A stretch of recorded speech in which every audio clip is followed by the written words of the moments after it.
Look, the reason we sing these songs, if you don't know, and I'm going to take my shoes off. The quorum is finished. It's because in this space, we understand why we exist. We exist to fight patriarchy. We exist to dismantle systems of oppression. The reason we sing these songs to keep us, if you don't know, and I'm going to take my shoes next to you, to keep you and that person from being discriminated. It's because excluded in this space, oppressed, we understand why we violated, whatever that you can think of to fight that is not constitutional. We exist our way. Look, systems of oppression. The reason we sing these songs to keep us. If welcome, you don't know, and I'm going to take my shoes next to you. Our AGM. You and that if you don't know why you are here from being discriminated, it's because included in this space for the soul city. You violated whatever that you can think of to fight that is not constitutional. We exist our way. Look, so systems of oppression. If you don't know soul city, please, I beg you, go to our website next to you. It will tell you who we are. And if you don't know why you are here from being discriminated, it's because included in this space for the soul city. You violated whatever that you can think of to fight that is not constitutional.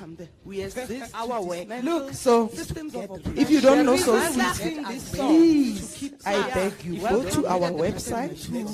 It will tell you who we are. And if you don't know why you are here from being discriminated, it's because included in this our website, which is also disability enabled, will let you know our way. Look, so if you don't know so please, I beg you, go to our website.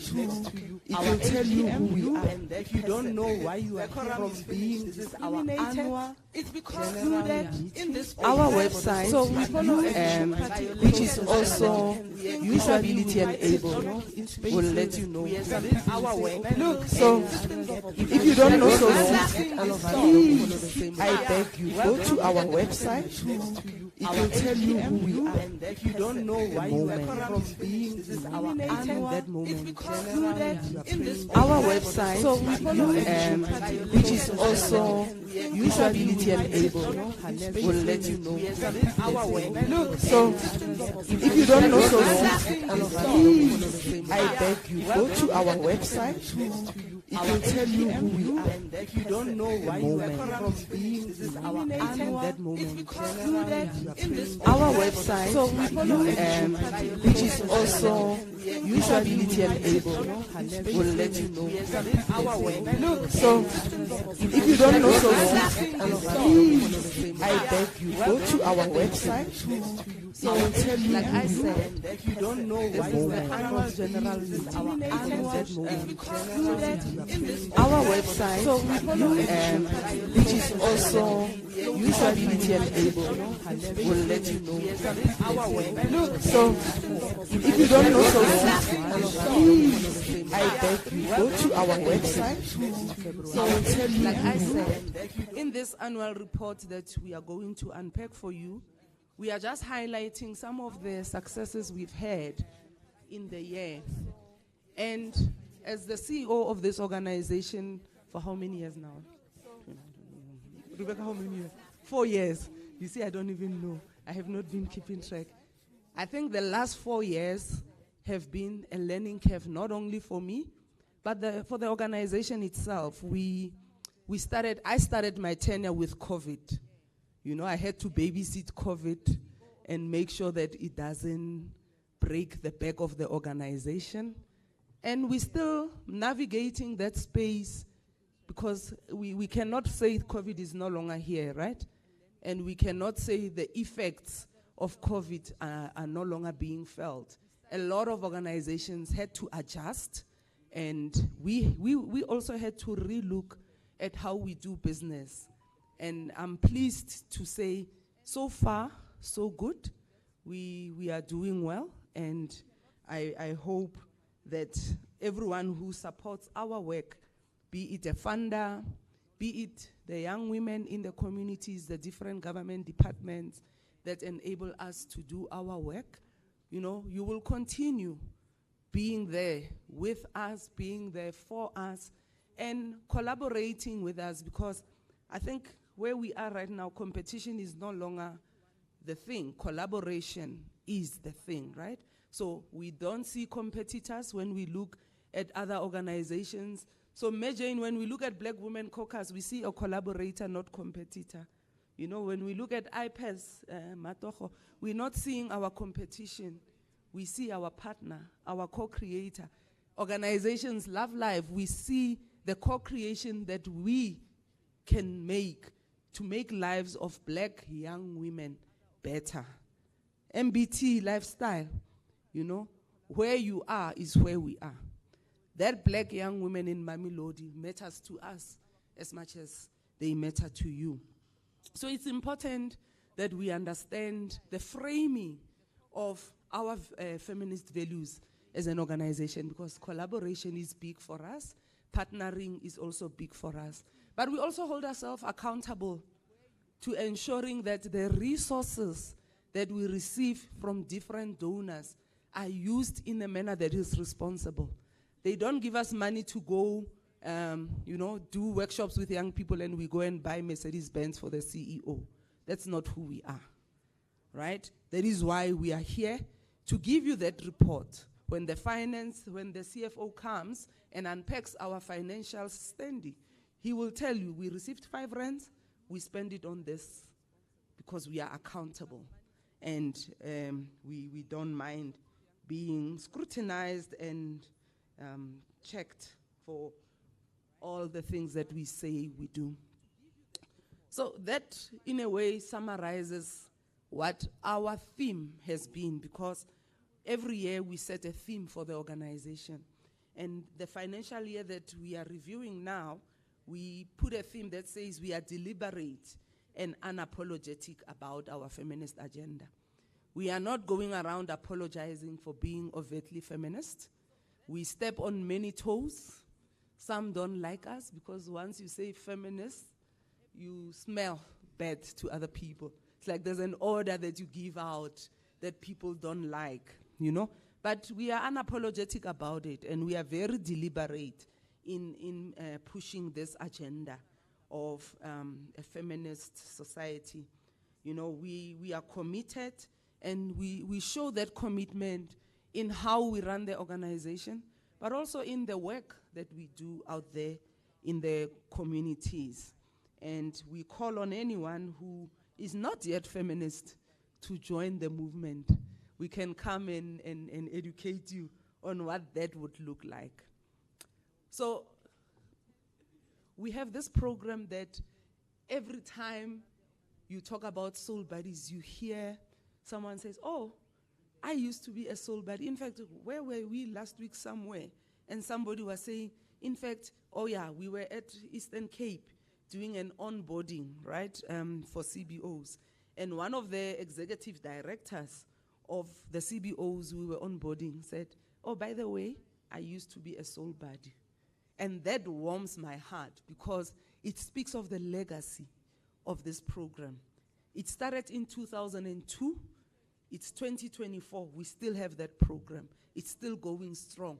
Young people still see the relevance of this program, because it's a program that is well-researched, well thought through, and it evolves with time, right? So if you look at the material that is produced for Soul Buddies Clubs, you'll realize that the topics, as much as it can be about bodily autonomy, or it can be about adolescence, know your body, it speaks to the heart of a young person, because it speaks to them in the language they can understand, but it also touches on issues that we are uncomfortable touching in the Black homes.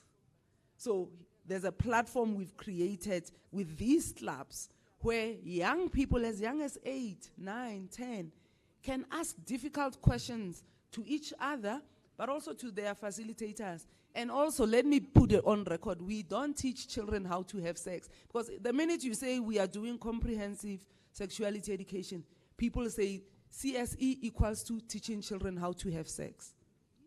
That is not what it is. The curriculum itself touches on many things. Their human rights, their responsibilities, you know. The fact that as young children, they must be active citizens. So meaningful participation is something that we teach in Soul Buddies clubs. Oh, okay. And you see even on the pictures, just a few seconds. Apologies. Oh, sorry.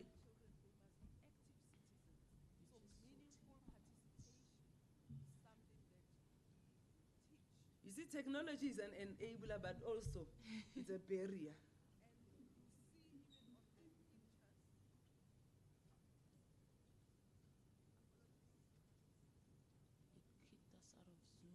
It kicks us out.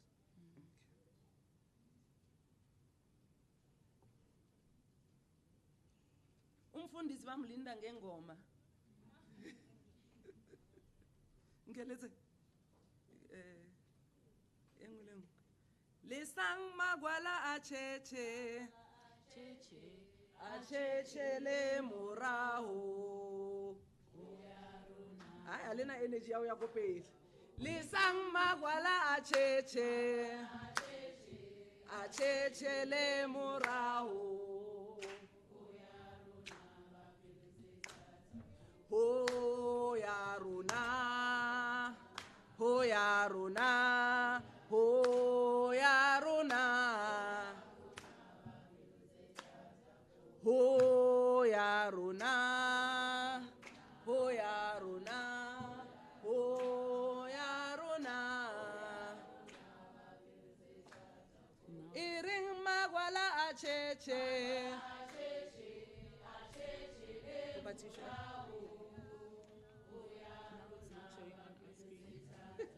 Iring magwala acheche.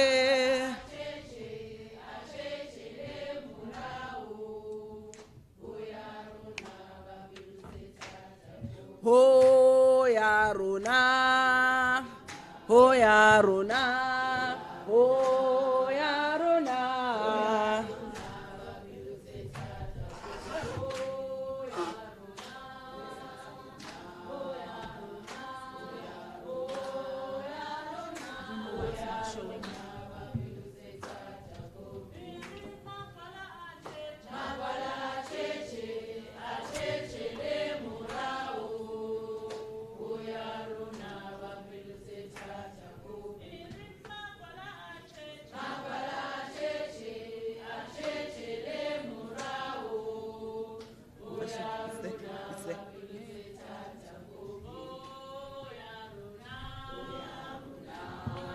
Is it on slideshow?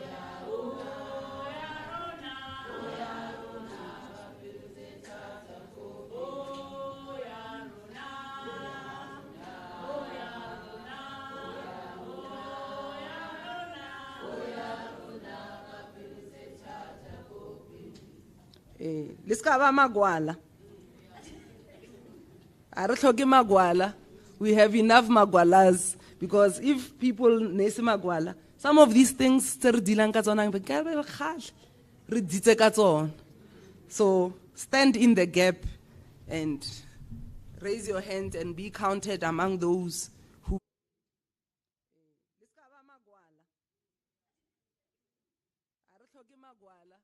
We have enough magwalas because if people nese magwala, some of these things so stand in the gap and raise your hand and be counted among those who.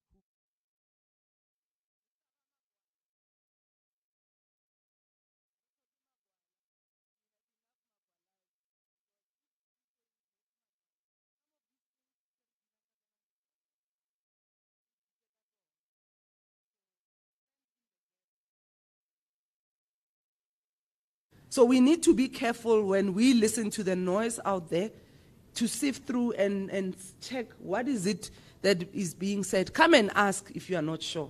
But is needed in schools. And when I hear someone 15 years later saying, I was part of Soul Buddies and now I run my organization. I was part of Soul Buddies, now I'm a mayor somewhere. I run whatever that I run, a business, and I got the skills from being part of club. Then it encourages us to push and do more. Because in these clubs, from a young age, we train them leadership skills. So you'll have an 8-year-old being a chairperson of a club. You'll have a 9-year-old being a treasurer of a club. Someone being a secretary, writing minutes for their club, keeping a record. When we visited one club in Limpopo recently, we were given a file by these young people who are saying, this is our record of the meetings, this is how we interpret the magazine that we get, we did projects. So they are able to mobilize. They are able to do the work that adults sometimes fail to do. If you train them while they are young, you are able to make the impact that you want to make. We also do social mobilization through Rise Clubs. And like I said, the room is filled with young women because nothing about young women without young women. They need to drive the agenda. They need to be the one who inform what the programs should look like on the ground. It should not be a top-down approach where Soul City sits in the boardroom. Plus, we have a beautiful boardroom. If you have not seen it, I invite you to come. You'll see why it will be tempting for us to sit there and just draft a program and say, done, let's go and implement, right? But we are intentional. And that is why we go to young people.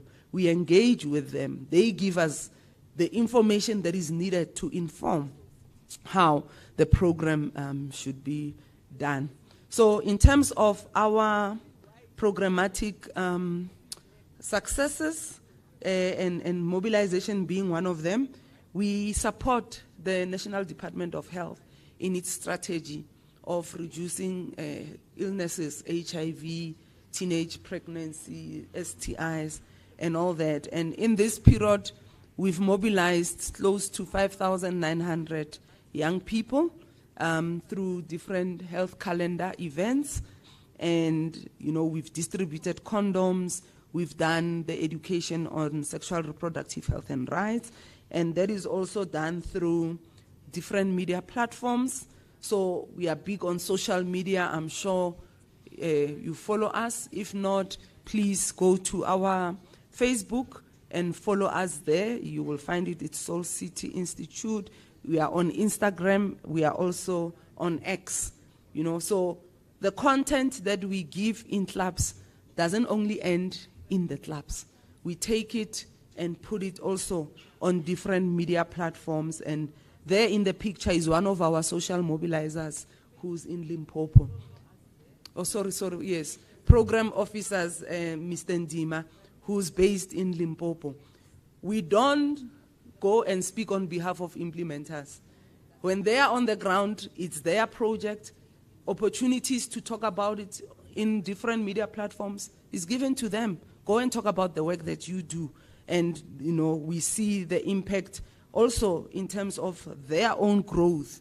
It's not easy to speak on radio because people can, even if you have a script, someone can throw a question that is not scripted and throw you off, So the capacity that is built in our program officers, in our social mobilizers, enables them to engage, and we want to continue doing that. How many of you know the Maputo Protocol? Show of hands. With confidence, how many know the Maputo Protocol? So only 2-3 people, right? So one of the instruments that we have, which informs the work we do outside of the Constitution of South Africa, is the Maputo Protocol. And it's called Maputo Protocol because it was signed and the resolutions were made in a conference in Maputo. This is what informs, the responsibilities that government has in eliminating discrimination, exclusion, abuse of women and girls, right? So last year was the 20th anniversary of Maputo Protocol, and we did a series of conversations through podcasts with young women, reflecting on the journey where we are in terms of achieving the aspirations of the Maputo Protocol. It has many aspirations: eliminating discrimination, ensuring participation of women in economic spheres, equipping women to take leadership positions, ensuring that there's parity, gender parity. Even gender pay, parity is one of the issues. But you and I know that those issues are still there. 20 years later, 30 years later in terms of our democracy, and many years later after the Beijing march, it's like these issues are stubborn. They are still sitting there. And when you listen to the UN, they will tell you that it will still take another 200 years for us to achieve gender equality. So if we are not intentional in shifting the needle, then we won't get there, because the more we don't do anything, the more the 200 years grows, right? So we did this podcast, and I would encourage that you go to YouTube. You'll find them and listen to the conversations that the young people are having in terms of where they see the gaps, where they believe that we could do better. And, again, this is us being intentional in terms of challenging the status quo. Another exciting project that we did, and it was an inaugural project which we want to continue, and today you'll get the flavor of this feminist parliament, is, we brought together different young women from diverse backgrounds, but also from different organizations. Again, speaking to the feminist principle of collaboration. So you have your Black Women Caucus, your MBT, your Love Live, your Action Aid. All these organizations work with young women. And we brought these young women together to say, come and have conversations amongst yourself. Identify issues that you feel government is not moving, NGOs are not moving. Like, where do you see us being stuck? And what are your recommendations? And we take those very seriously. We then put together programs, that can be implemented. Because when we want funders to shift their funding to things that matter, they must be informed by something. So what informs the shift we are requesting? If we go to funders and say, give us core money because the prescribed funding doesn't work for us, what informs that? And so these conversations that young women have in the parliament really get us to where we actually understand from the position of young Black women in their diversity, what are the issues and what are the solutions. Then the new baby of the house, FLEC, and I'm happy that we finally graduated the first cohort, and I hope those who were there really see this program for what it is meant to be. It is meant to be a game changer for young women who don't have opportunities that different scholarships offer, right? You have many scholarships, many fellowships that are out there, but the criteria for each of them sometimes excludes young people that we are passionate about working for and working with. So we take young women, even if you just have matric. We don't require a degree. We don't require a master's. All we want is your passion, your commitment, and the fact that you understand that issues can't remain as they are. You come in, we go through an 18-month program where we equip these young people with skills. We give them content. We take complicated, concepts and simplify them. Because at the end of the day, we don't want young people struggling to articulate what their feminism is because of language. And we know it can get technical.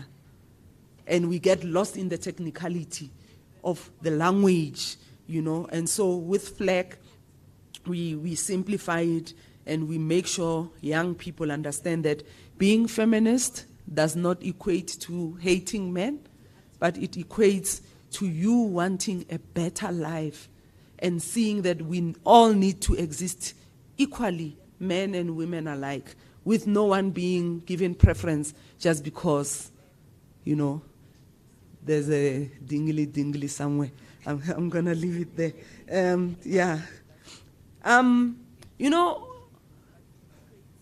earlier I spoke about how issues such as gender-based violence remain prevalent in our homes, in our communities, in our societies.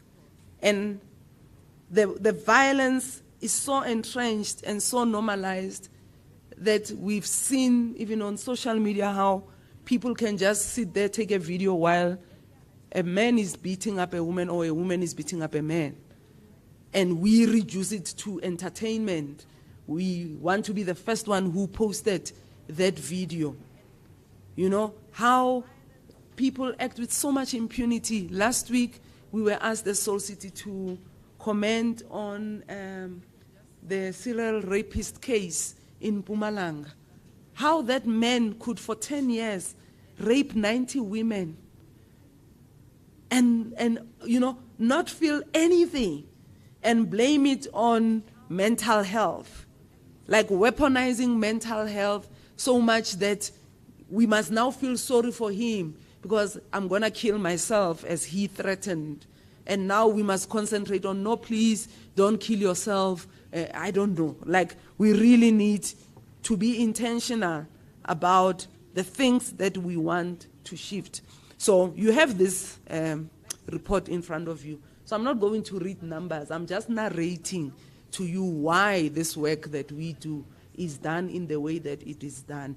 And then you'll engage with the numbers when you have time, right? So we support all the work that is being done in our country to fight gender-based violence.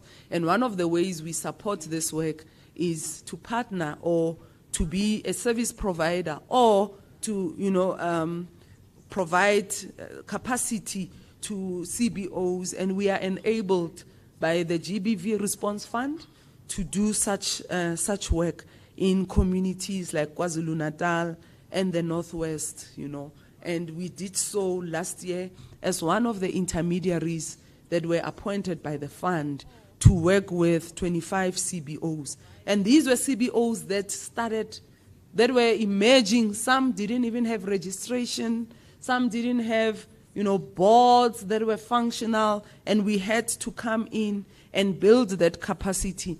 And what I like about the Soul City team is that even people who are not working in the field were roped in and they were willing to help. I remember we roped in Rebecca to help the CBOs with drafting their HR policies.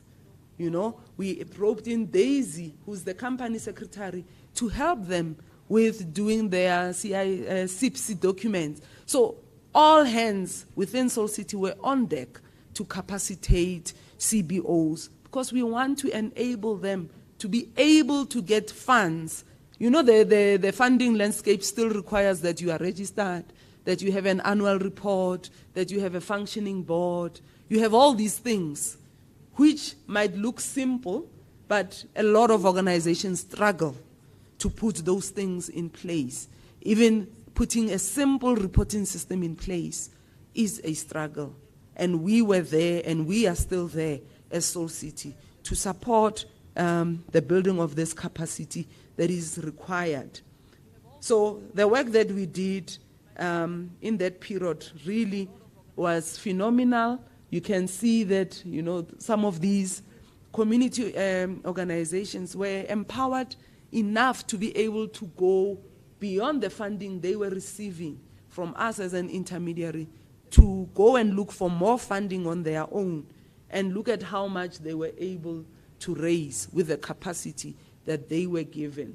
They went out and were able to sell to other funders their work, because if you can't package it, you know, I mean, when you buy anywhere in a shop, you buy firstly because you like the packaging. Sometimes you don't know what you will find inside. You just, it's so cute, and you buy it, right? So we helped CBOs to package their work in such a way that a funder listening to them can see that this is something worth investing in. Growth has been something also that we experienced in the past year, and I'm proud of the team because we went there. You know, one of my KPIs is to raise funds for the organization. So, and the board is very serious about it. I see the board here, one of the board members here, they asked me, how much have you raised? How many grants are we getting? So I ticked a box last year with this one. We were funded, or we are still being funded by SIOC CDT to do work in Tabazimbi and the Northern Cape. Something new to us because now we are working in the mining areas, you know, and there's a lot of poverty in those areas. You see the young women there. You know, I was once rich communities. You can see when you enter there, in their yard, there's an old Mercedes-Benz. You know, it tells you that once upon a time, we had resources, but now the picture is completely different. And so people, young women, everyone is competing for whatever there is there. So if you are this man who still has something yana to show, you can just go around doing your thing because everybody thinks they'll get something from you. And there's a lot of HIV, a lot of teenage pregnancy, a lot of abuse because of these socio-economic issues. And this is something you know. I'm almost finishing, right? So we are doing that work, and we are hoping that at the end of the grant period, when we do an evaluation there, we will be able to show how we impacted those communities. Because of our transparency, we also talk about, you know, how we do capacity building internally through learnerships, through internships, through IDPs where we train our own staff, and CETAs get involved in that work that we do. So I don't want to bore you with that.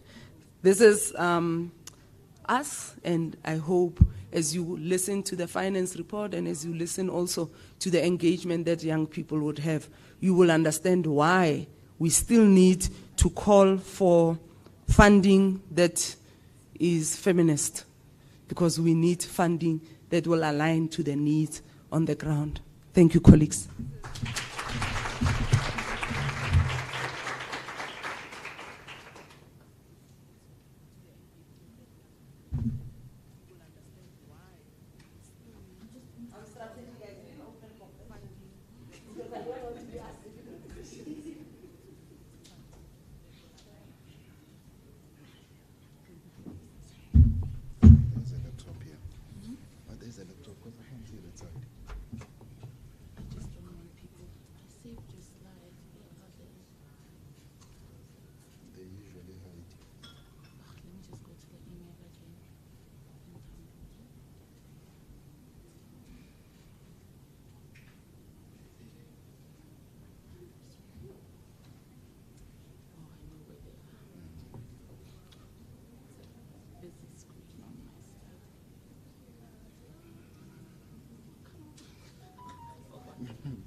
What do I press to move?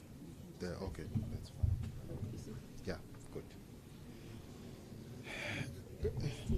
Yeah. No, that's fine. Good morning, colleagues. Ninjani.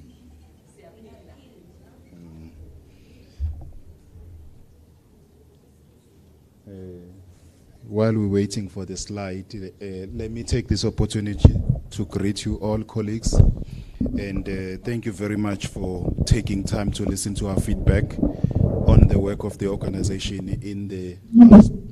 Hey, this microphone doesn't like me, huh?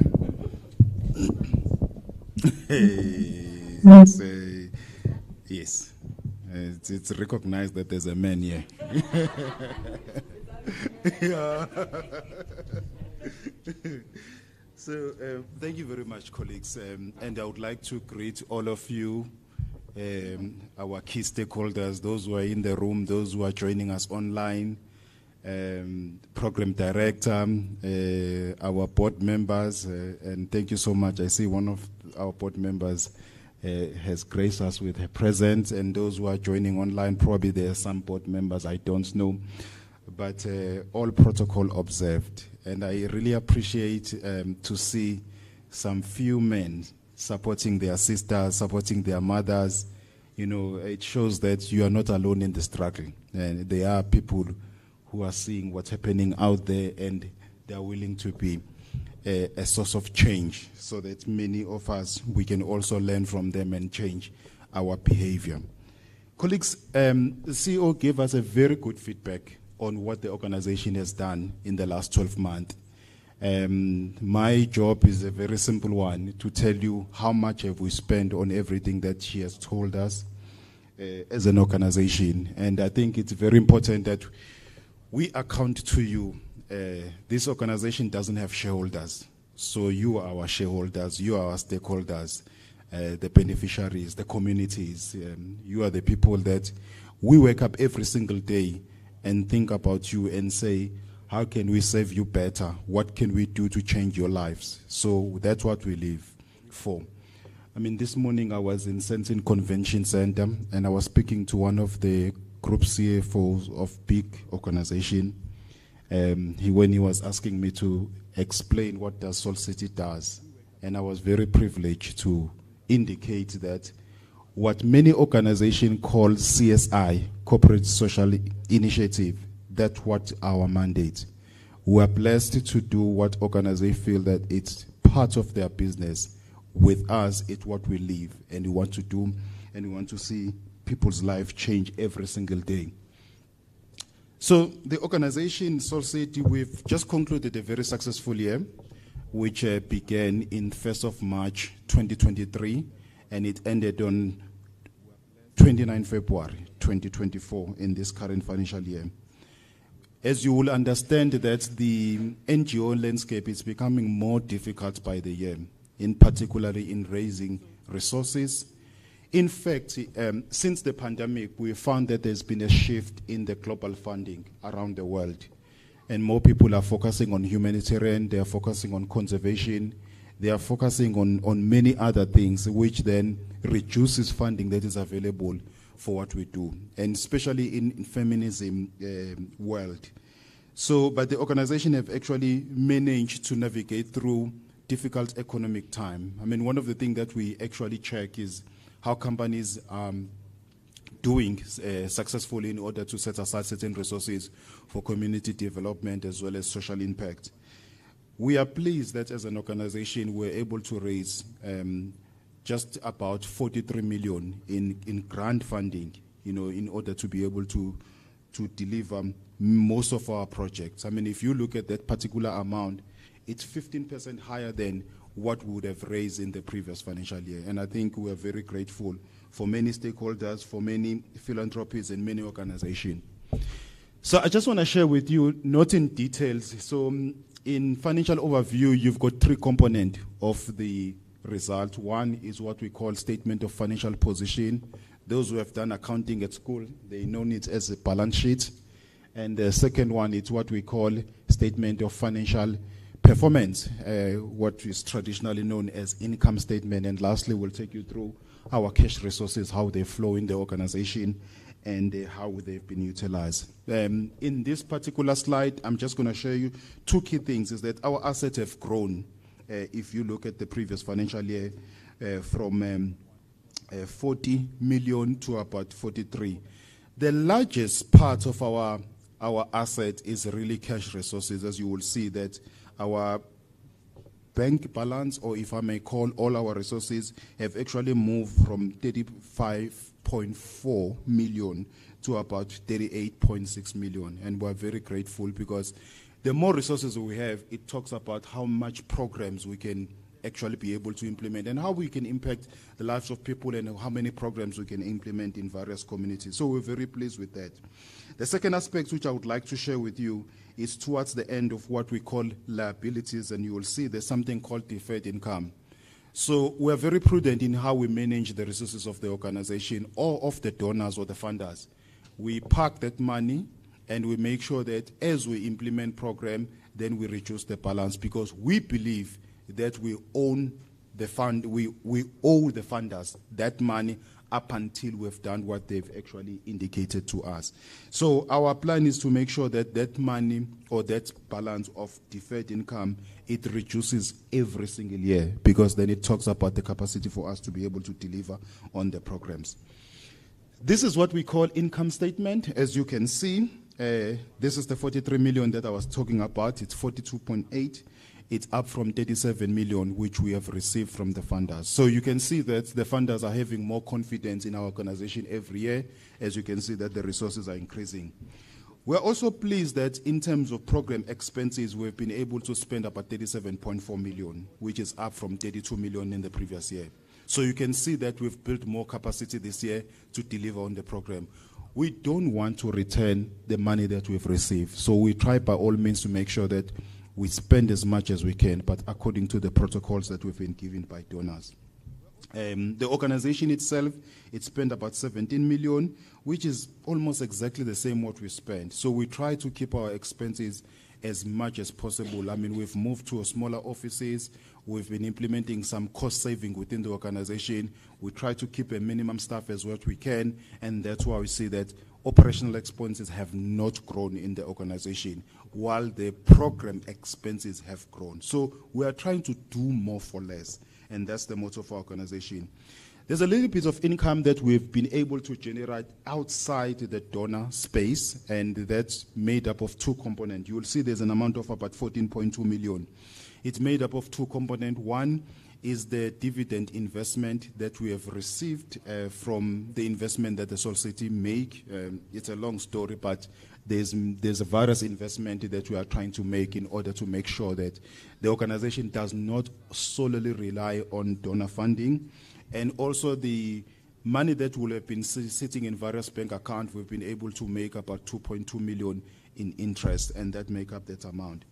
What is pleasing in this particular slide, before I move off it, is that you will see that we're a little bit thin on resources in the previous financial year, to an extent that the only amount that was available was about 154,000.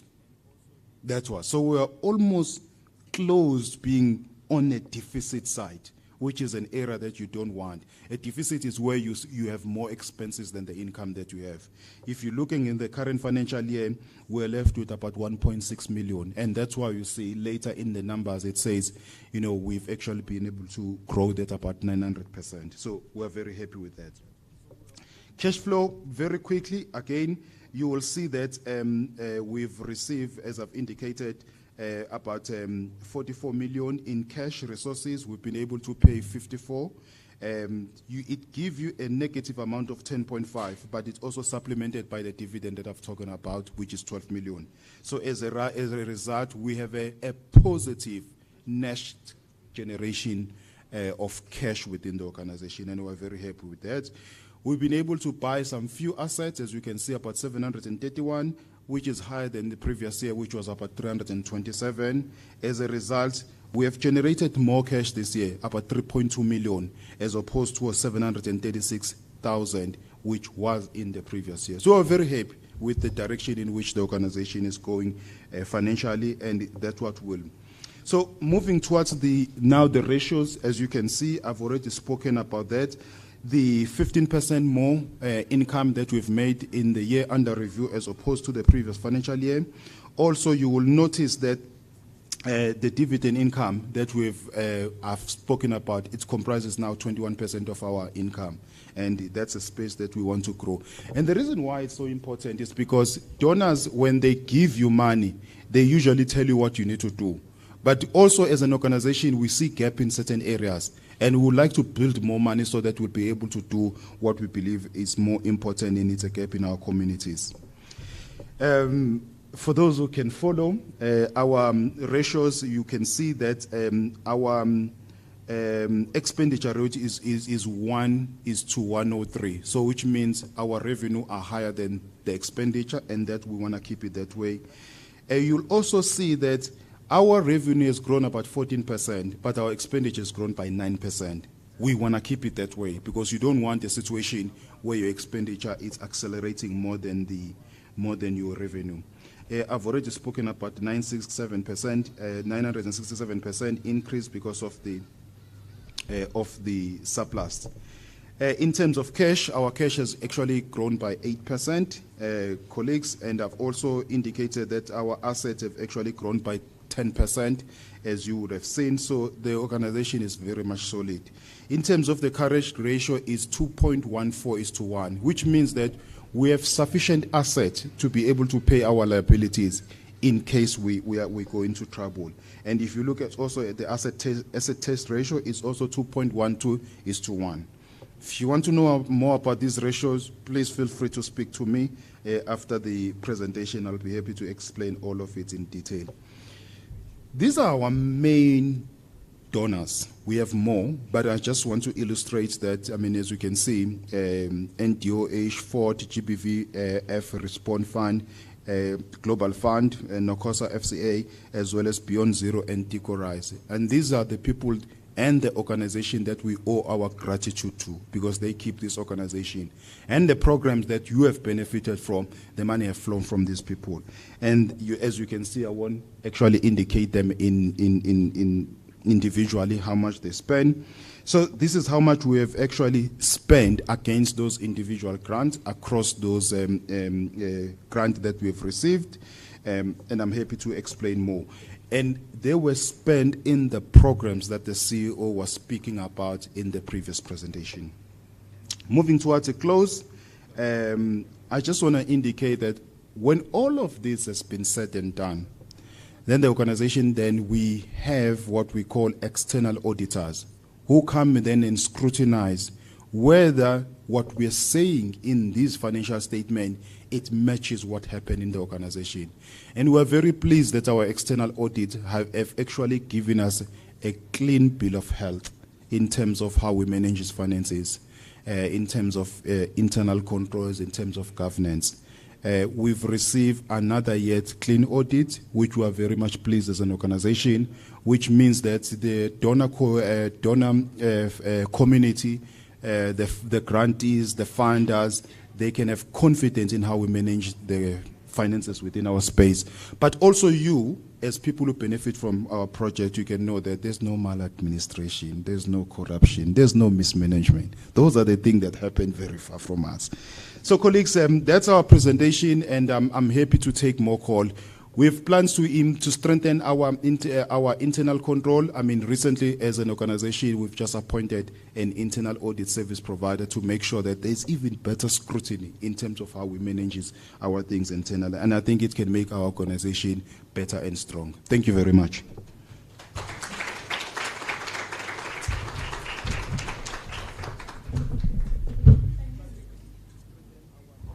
Thank you to both the CFO and CEO for just taking us through what this year has been for Soul City.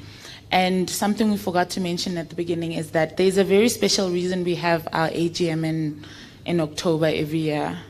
Because Soul City Institute for Health Development, as we were previously called, was actually founded 29 years ago on Saturday, which will be the 12th of October. So it's our birthday week as well. We were hoping to have muffins and cupcakes, but we're saving all that for our big 3-0 next year when we turn 30. And we have many surprises that are lined up. We want to celebrate and acknowledge the past few years, the past 3 decades really, and how they've been important in shaping that Soul City is not just an organization that's working now, but it has been working and has reimagined itself for 30 years, you know. That's not something small. And so it's happy birthday to us as well. And it's also great to see in the room some people who have been with Soul City for a very long time and have moved on to work for partner organizations that we still work with till this day. So the journey for Soul City is long.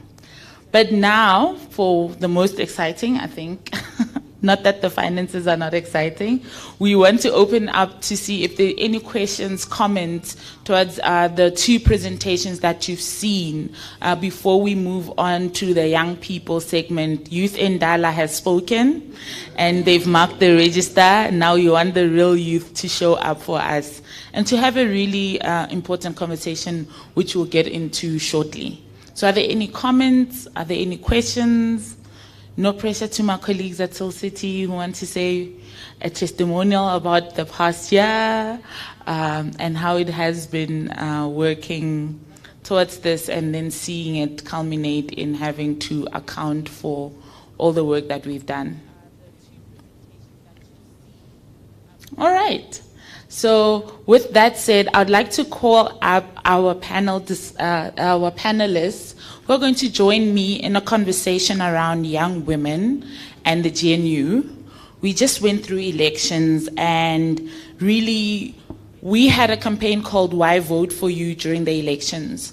So essentially Why Vote For You started in the 2019 elections when Soul City wanted to put young women at the center of the conversation around national elections.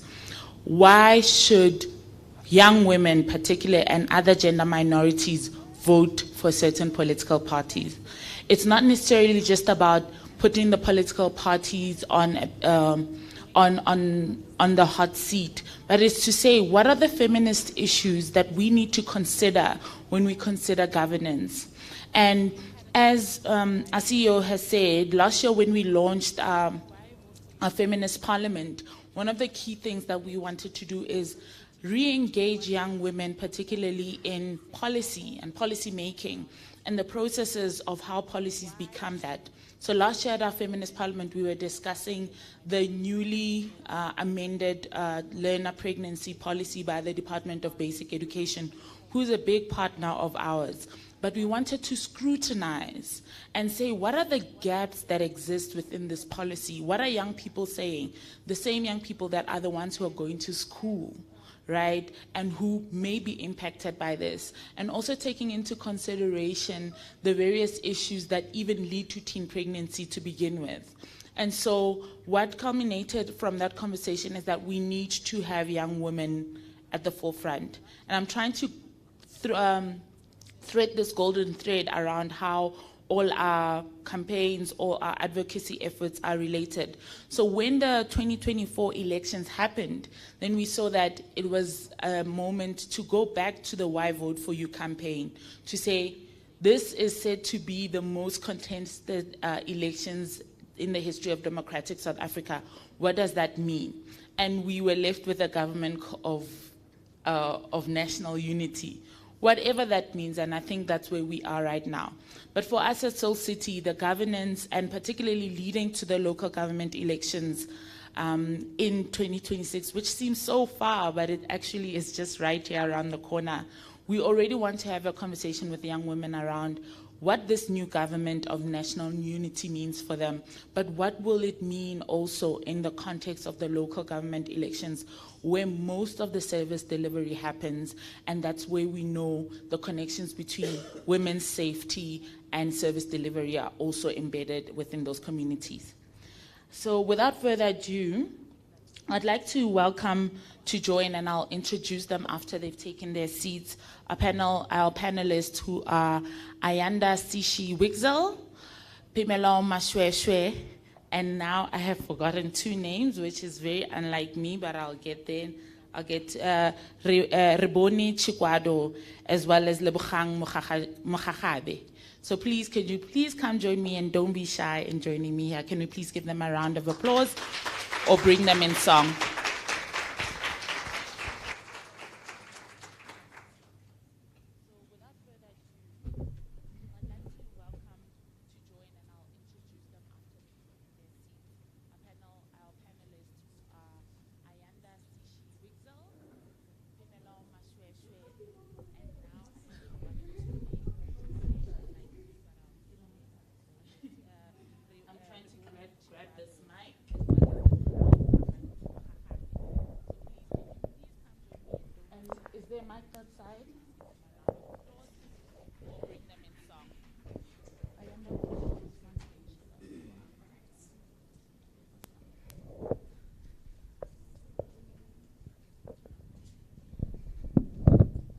So thank you.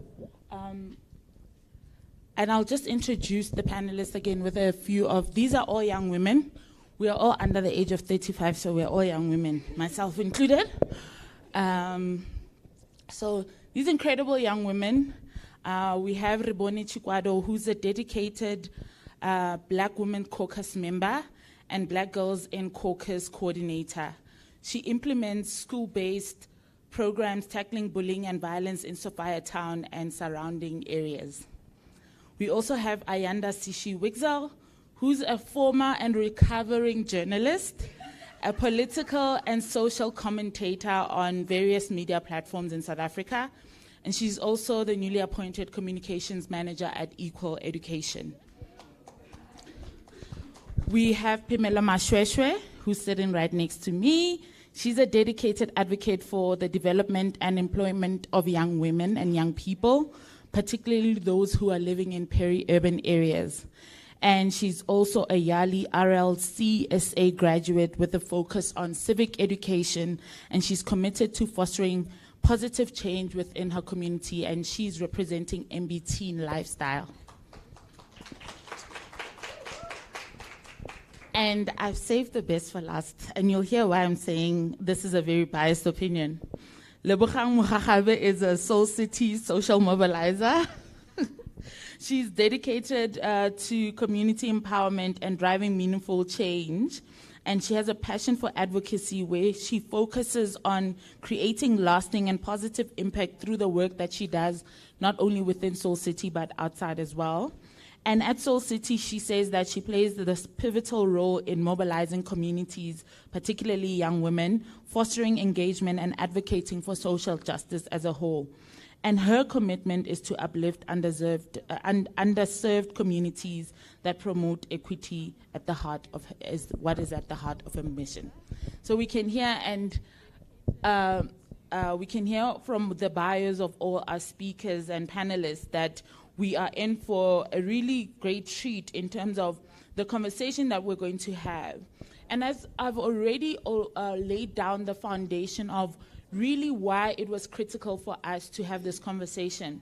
During our Why Vote For You campaign, we focused on asking the political parties to engage and commit to implementing the National Strategic Plan on Gender-Based Violence. It's there, it's a document that's waiting to be pumped money into and being implemented. And we're saying, what does it look like? And even though we got some few signatures from certain political parties, we realized that there was no buy-in in some feminist issues that are on the ground.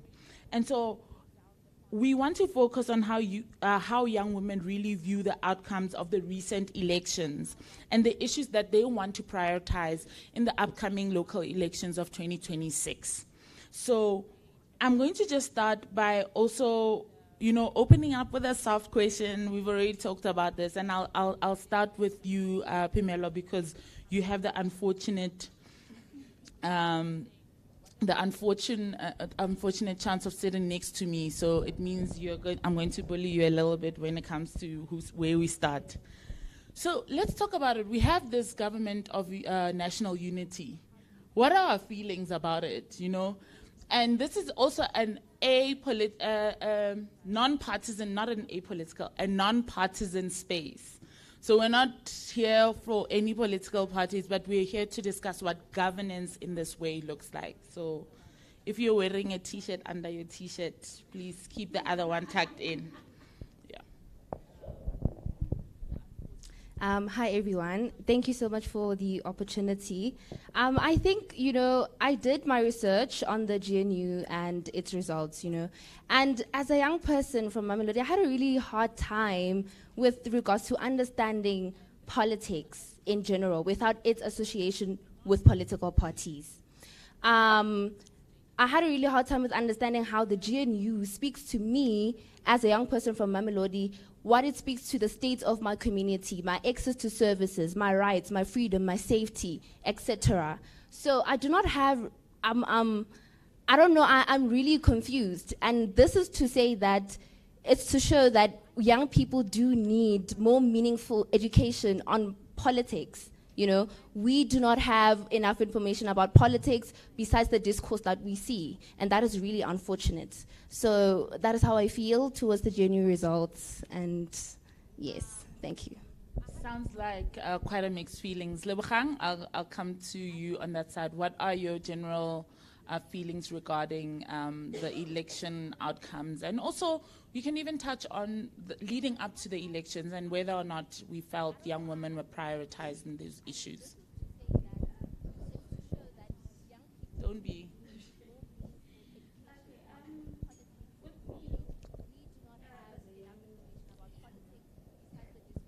Yeah. Yeah, it is.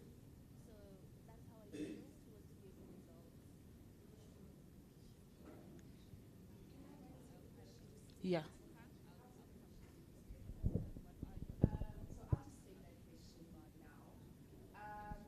I do not vote, so as a person who do not participate in the electoral, is it? Yeah, it's not. There it is. There it is. There it is. All right. As a person who was part of the people who did not participate in these elections and the elections previously, I knew that we were going to get to this point right now. As Pamela rightfully pointed out, albeit for different reasons, I feel the same way that you do about the GNU. I don't know what this GNU is for. I don't know who it's for. I don't know who political parties are representing at this point in time. And so how I feel is that I am a little bit annoyed. I'm irritated at the results that have come up, but I knew that they were going to happen because there was just no ways that anybody, well, for me in particular, that I was going to participate in the politics as it stands right now with the people who are picking up their hands and saying that they want to represent us, but clearly they don't. And in the panel discussion, we are going to explain the reasons why that this GNU is not representative of the people who are in this country. Thank you, Ayanda. And it's also, you know, in the context of thinking around the concern around youth apathy, voting apathy as well, to think around what happens when young people or when society or when people feel that there is no government to vote for or there are no worthy leaders within society. It's an indictment on not only the political leaders that we have, but I think it's an indictment on us as society, on how vacant leadership, and particularly within governance and politics and policy, can be and is. I'll come to you, Ribone, Chichi. I know you go by both. And then we'll end with you, Lebogang. Would you like to go now? Okay. I also didn't vote. So when it comes to GNU, and I was like, what is this GNU? And what's happening with it? So I also did my research. But then with GNU, I felt it's a team effort where different parties put aside their differences and work and try to work together for countries' benefit. So I think with this GNU, there's a lot that will change, especially when it comes to young women, and we'll also learn a lot.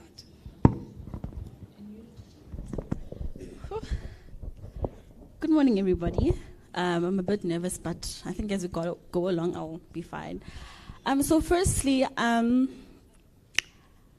feel like as young people, like Pumela has said, that do we really understand what the whole GNU is about?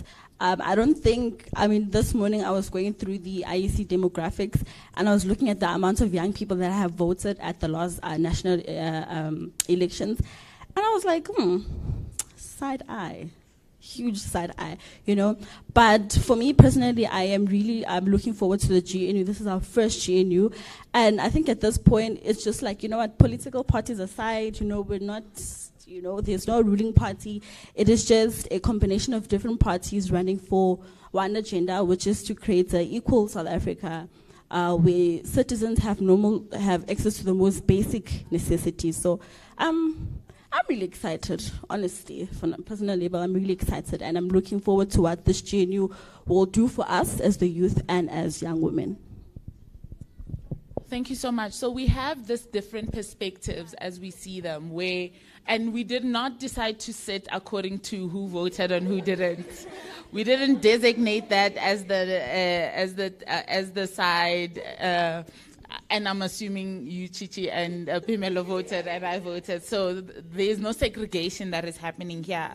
However, this is when we look at the reports that have come out since the government of it was actually its 100 days on Monday, right? And it was also part of the reason this topic then becomes quite relevant for us and as a country and as individuals. But I think especially as people who work in a sector where young people are prioritized.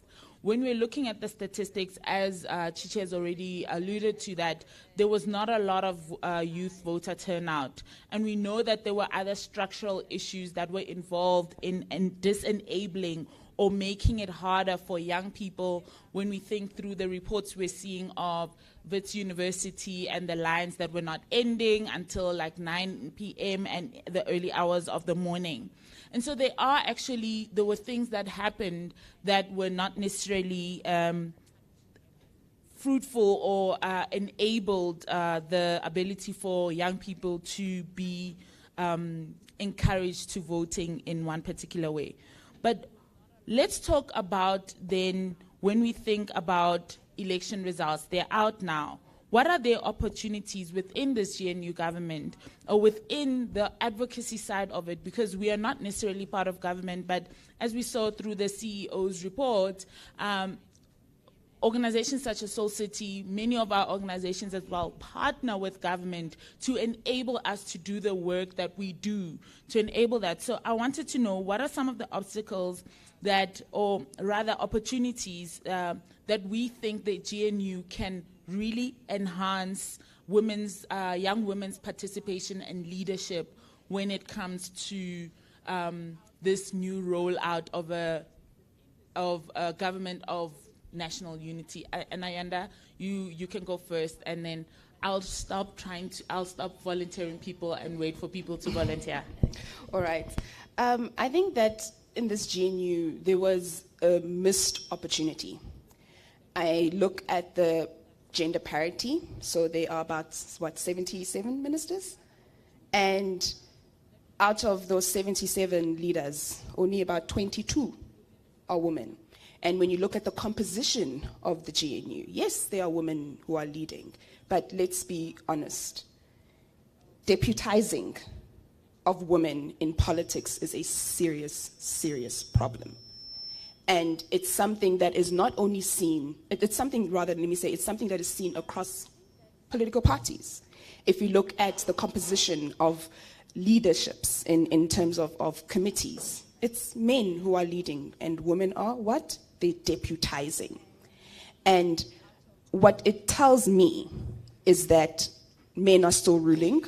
What it also tells me is that there is, even in this Maputo protocol, being told that you need to have gender parity, to me, it's as if, okay, as a man, we are giving you the opportunity and the space to have the seat at the table. So wanting this notion of we need a seat at the table, it's like, no. We can build our own table. And this is what women organizations have been doing. And the GNU had an opportunity to be like, here's a whole new table that we are building. And we are going to invite everybody. But instead, they decided to go with the status quo, the same old. If you look at the composition of the GNU, you have the Democratic Alliance, you have the African National Congress, which has an abysmal record, and I'm going to say an absolutely abysmal record when it comes to gender-based violence and women having a person who was charged with rape being a leader of that organization. Abysmal. You have the Democratic Alliance, which NABO themselves have leaders who have committed abuses against women as well. You have a GNU, which is got political parties. One woman leads a political party in the GNU? It's good. Look at our ballot on the IEC. Are we even represented there? There's a Sarah by Colleen Makubele, and she's no longer, that party does no longer exist. And Patricia DeLille. And so, when it comes to feminism and women's issues, which intersect with disability, which intersect with queer rights, I'm scared. I'm happy that we have, Mapaseka, Steve Litsetsi there, but that's one person, one person with a good track record. So I'm extremely worried about this GNU. I always joke and call you behind your back the feminist who brings the doom, because you bring us the statistics, which are always correct and it's important, but it's just sometimes so depressing when you look at it. And there was a recent article that was actually published by an organization we partnered with called We the People South Africa that showed that there has been a decline in the representation of women in parliament in the government of national unity, where and this is where then even this idea of going through the manifestos of the different parties matters, because then we see what these parties say individually about that. And also this idea of women representative being an equal feminist representation is also I was about to not add on something- to just to, not to take away from the time, but I also want to add on that kinfolk is not skinfolk. Yeah. And so there are some people who will say that just because I'm a woman and, I represent all women. No. Absolutely not. Absolutely not. And we need to be extremely careful about that notion, because there are some people out there who are really just continuing the work of patriarchy, as we have seen in 2006 with, let me just stop there. Love life, you're my people. Yeah, and what about you, Rebone, around the representation of women and youth participation as well? Because even though with the deputizing, we see a lot of we see women, but the age is also like an issue that we are seeing representation being very low. Thank you so much for that. So when I had mentioned in the beginning that I'm looking forward to the GNU, I think there is a great opportunity for women to be put in more leadership positions, because now it's no longer of a specific political party ruling. It's now different political parties coming together to say, hey, we want to accomplish 1, 2, 3. And it's actually good that the government is actually saying, hey, we want to work with organizations, because organizations know what is happening in the communities. The people in the government don't know. People in the parliament don't know. It's people that have organizations that work in communities that know what are the struggles of young women, what are the struggles of young people. So, yeah, that's just that for me. And for you, Lebogang?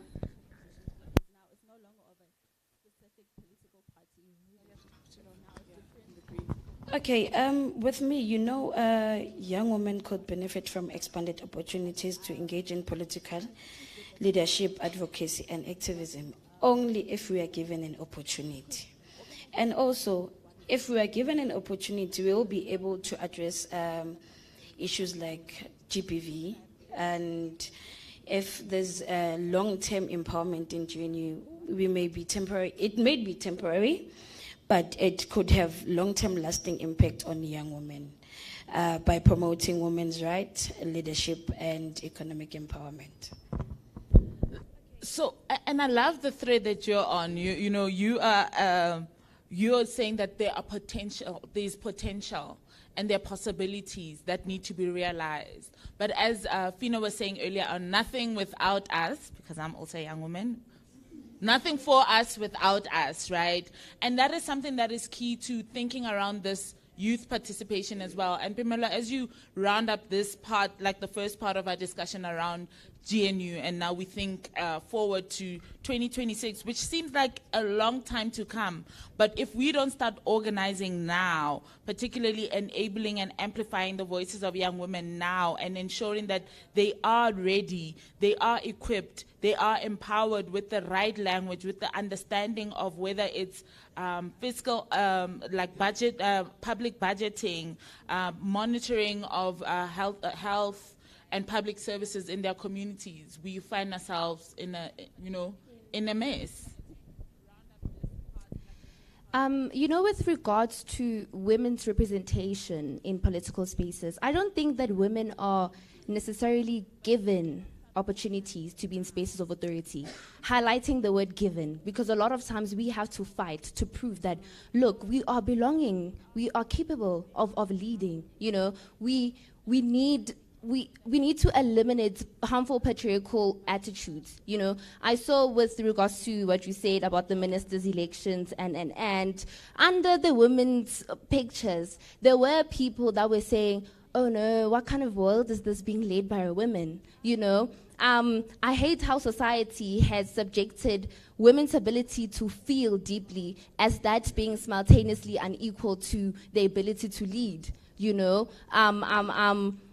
society subjects women to being overly emotional and exaggerative. So apparently because of that, we can't lead South Africa. We can't even lead the world because, oh no, it would be from a place of emotion. We're going to exaggerate it. We're going to take things too personal. So, you know, with regards to having meaningful women participation in political spaces, we would need to eliminate these harmful gender stereotypes. And it's going to take us a lot, but we can do it. We can do it. Yes. And sorry, one last thing. With regards to young people's participation in political spaces, we don't want to be represented. We can do this on our own. You know, we are so tired of people bringing us into spaces and then they take the data or whatever we tell them and then they present it to the higher spaces. Listen, call us into those rooms. We can definitely take up space. So, yeah. I love that. And that was very powerful from everyone. Can we please give them a round of applause?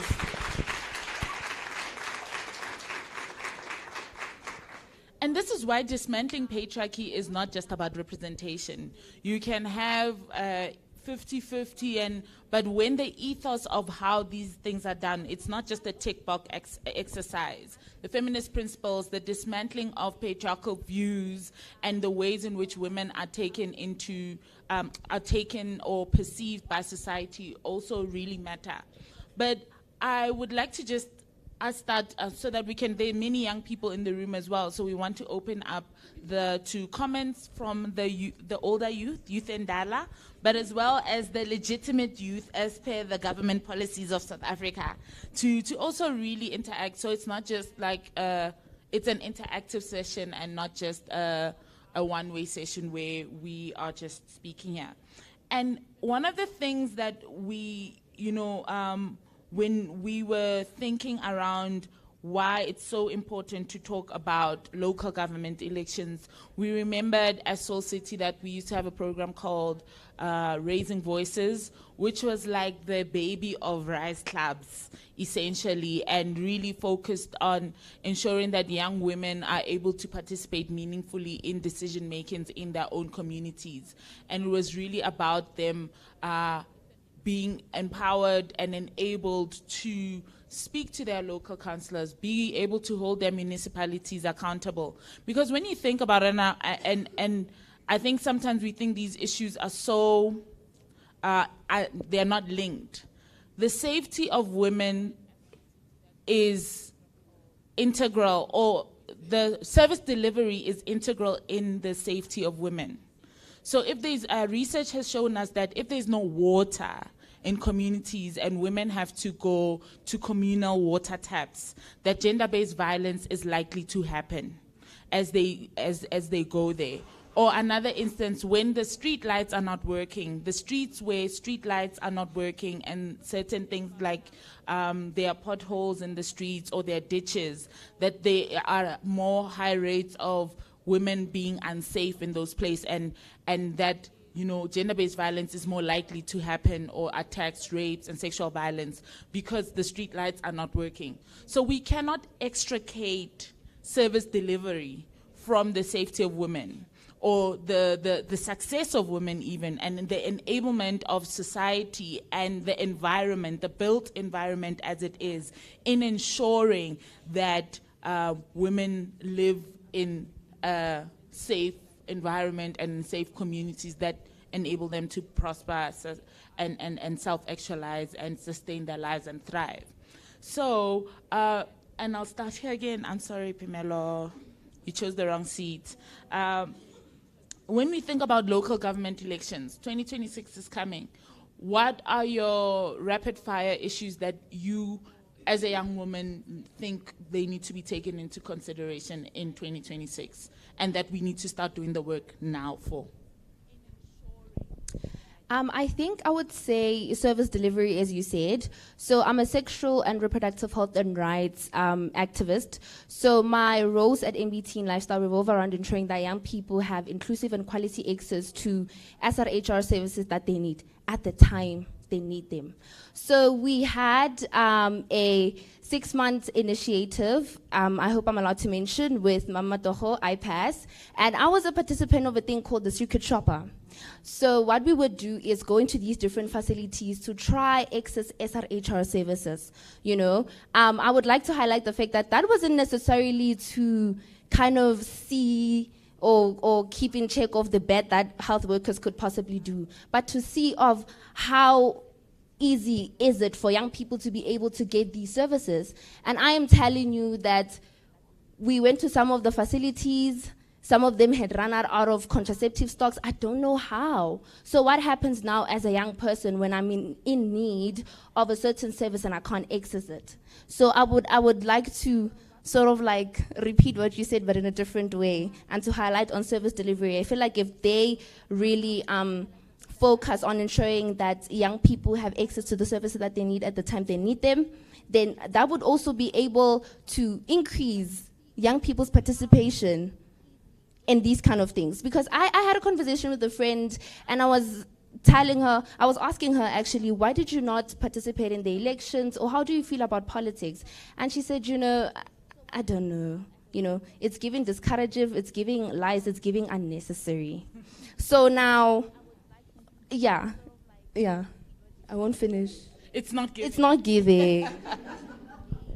For the older youth in the room, that means it's not great. In case you're wondering what it's giving means, you see. And for you, Ayanda? Yes, I'm just going to go straight into statistics of what you were speaking about. Yeah. So you have roughly 27 million registered voters. More than half, a little bit more than half of those 27 million voters are women, right? We have a population of about 60 million people. Just stay with me here. Of those 60 million people, more than half, if not about 50 more, just roughly 55% are young people. But if you look on the IEC website, and they have beautiful demographics, I encourage you all to look at them if you have access to the internet. What you will find is between 18 and 19 demographic of people who have registered to vote. 1-point-something million. Between the demographic of 20 to 29, how many people have registered to vote? Roughly 2 million for men, roughly 3 million for women. But young people make up half of the population of South Africa, yet we are not participating. If young people participated in elections, do you know that any political party that we voted for would win by a landslide? Not even by 60%, by a landslide. And so why is it that, how can half the country be wrong? Clearly the issue lies with the people who are picking up their hands. So to local elections, right, we have IDP, independent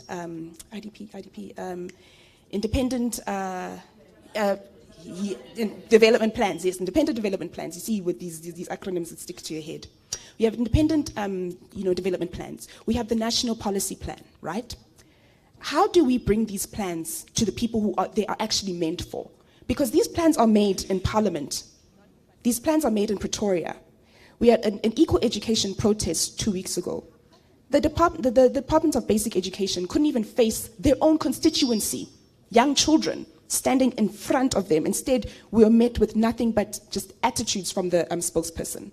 And so when I look out in my street and I see that there is somebody in my community, I think we have about 3 wheelchair users. But out of my community, there's not a single pathway that is eligible for wheelchair users, which means that they need to use the roads. Our lights are not working. We don't have access to water, so they throttle our water because I live in an immigrant community. So because I live in an immigrant community, it's okay for me to not have water, for my community to not have water in the mornings. And for it to come back 11, 12, and then for it to go back again, because I live in an immigrant community. And so when we talk about local elections, your friend is right. It's not giving, because we are not represented. And my mother is sitting in the audience at the back there. If there's one person that my mother will let you know, I am a stickler, I'm black and white, I do not see gray. So if you're not doing right by young people, by me in particular, and if I can't see it in front of me, in the community that I'm living in the village that I come from, why would I be expected to participate in something that I know for a fact is not meant for me? That's so true, you know. And even we're talking urban Johannesburg here mostly, and we're talking about at the most township, you know. Just on the service delivery, a couple of weeks ago, I was back home in Muruleng, in Rustenburg, and found out that my parents load shedding has never left Muruleng. In fact, there's load reduction, as they call it now. So the most rural areas in South Africa have not actually been having the lights like we have been experiencing in Joburg or in some townships and other areas that we live in. And this is where we also see why intersectionality matters, right? That depending on where you stay, depending on your gender, depending on your race, depending on even your age, the ways in which you then get services is determined for people, by people outside of there. There are municipalities that, you know, there are sections where they don't have electricity or there's no running water. Not because there's no running water in the municipality, because that's the poor area. No one cares about that. And like just continuing this thread on, we're not just talking problems, but we're setting the scene, Rebone, around the issues that do exist.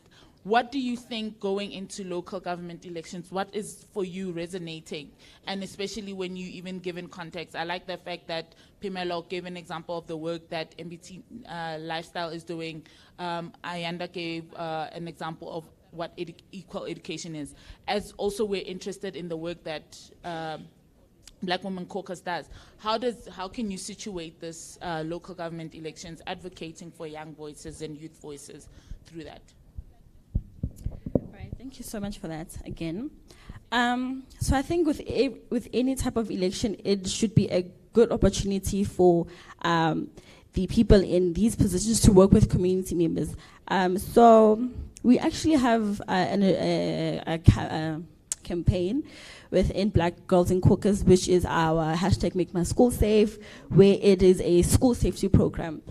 If we're being honest, guys, I don't know if you guys have seen the rate of school violence, how learners go to school with weapons and all these things. So the communities where we work in, which is our Sophia town area and surroundings, your Westbury, your New Clare, and you see the community that these learners come from. I mean, a child in grade 4 has the audacity to come to school with a knife. And if you ask him, where do you get this knife from? No, it's my dad's knife. You know, so some of these kids come from backgrounds or homes where their parents are part of gangster gangs, you know, or they are leaders of these gangs, or they are selling, you know, substances to these gangs, right? So I think actually two of the issues would be the issue of school safety, you know, even access to information about school safety, you know. Another one is healthcare, like Pumel have said. Also, one thing that I want to say, sorry, as young people, guys, we need to be really honest. This is a safe space, guys. Let us just be really honest. For example, if an organization or someone from maybe for example, Department of Health says, no, I want to come to Meadowlands. We want to come to Meadowlands. We want to have a sexual and reproductive health rights workshop with the girls around the Meadowlands area. Half of the girls won't even show up because they're just like, and I don't want to go there. You know, it's just a waste of my time. But it's for them to go there to actually access information, right? And unfortunately, there are organizations like Black Women Caucus that work in communities to give access to young people, to young women and to young people to say, these are these are the services that we have. This is where you can access these services. So I think as we are approaching, also one thing I want to mention, as we are approaching the local government elections, like I have mentioned before, the local government elections need to work with community members, with organizations that work within these communities, that know the issues that are happening in these communities, issues of water, of street lights. In my streets, I don't know for how many years we haven't had street lights. And I think the only lights coming are from the houses, you know, so that is an issue for us as young women, you know. So yeah. I think I forgot to speak about a very important issue that we all know of: gender-based violence and femicide. I follow a page called Women for Change. Wow, guys, sometimes I have to pause because it's bad. It's bad. Women are not even getting justice. So I would like to say, with regards to the upcoming political parties, right, if we want to see people really gravitating towards them and deciding to vote, then we would need to start with these kind of issues. Because how do I go to a woman who's failed by the justice system, Hore, please go and vote? What is that going to benefit her? How is that going to benefit her? So we really need interventions with regards to the justice system in South Africa. Because as Ayanda has said, I don't know what your reason for voting was ne? Not voting, yes, sorry. But I really do understand. Because even when I had to vote, I was really confused, you guys, as to which political party to vote for. I had to even ask my mentor, which one do you recommend? And she was like, no, my vote, my secret. But I was really confused. So, yeah, those are the things I would urge the governments to really consider if they want us to meaningfully participate in the upcoming local votes. Thank you. And Lebo, your inputs on regarding the local government issues. Okay, I want to go back there. We spoke about service delivery. You know, on Monday in Ekurhuleni we had red water. Yeah, it was red. So I don't know what was happening. And you also spoke about bullying. Just yesterday we got a letter from a grade 3, Lenane.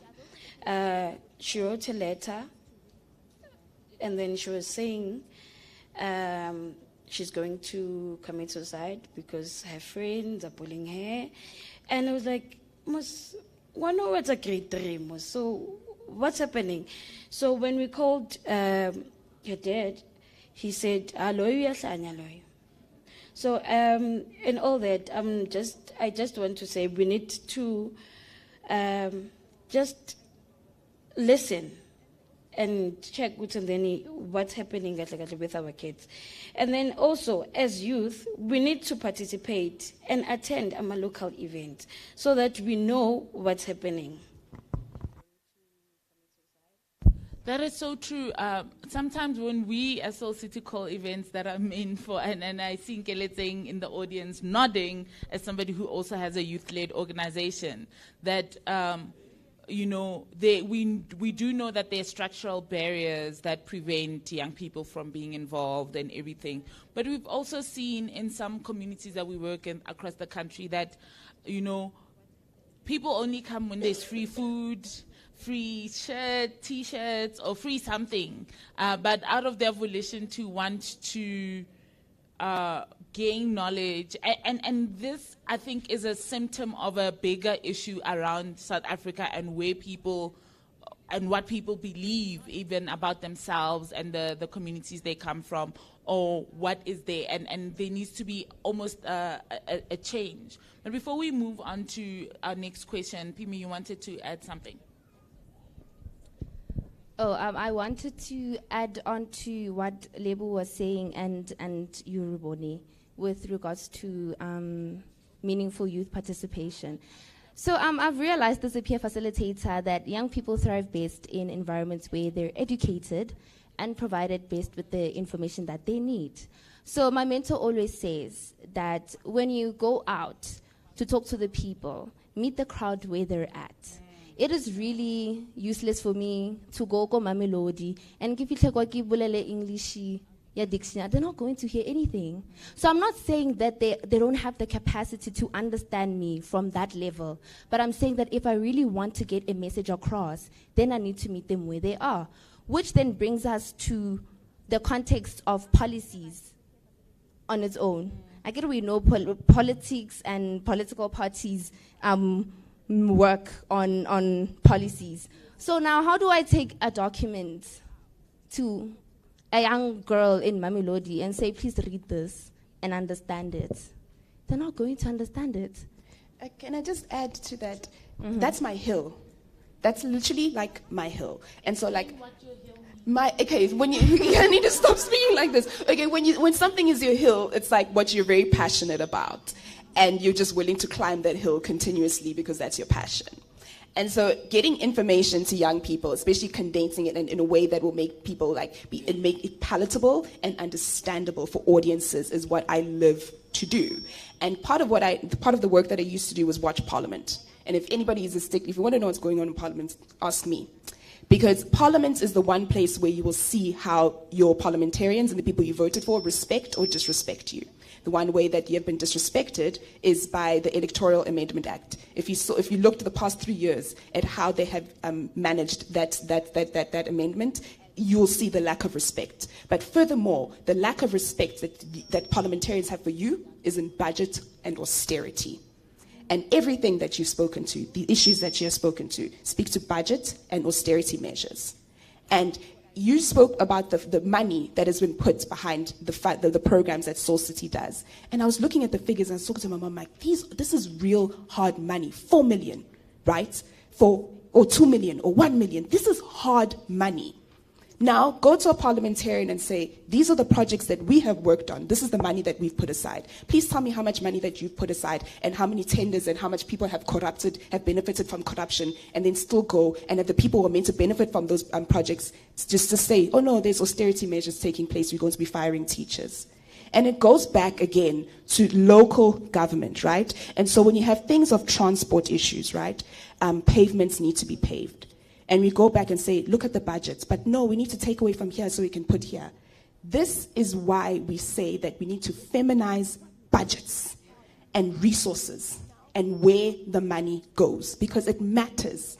It actually matters. We had equalizers who were, they were getting sunburned. They're getting sunburned. And so I looked around in the streets and I'm thinking to myself, there are hardly any trees. The way that our South Africa has actually organized the town planning of it, even the town planning of our villages and our towns, it's so anti-feminist that there aren't any trees, there aren't any coverings for people to protect themselves. And the resources that we need in order to protect our equalizers who are burning under the sun, because some of them have albinism, some have sensitive skin issues. Now, sunscreen is so expensive, the wheelchairs and the pavements aren't paved properly, so the equalizers who are disabled can't go to certain protests because it's not going to be safe for them. These are the things that we need to think about when you are putting your X against politicians, and especially in local government. The IEC's budget, this last local election compared to the one in 2016, it was cut by half, and that was done by design. It is done by design in order to limit information that you have, in order to limit the decision that you are allowed to make.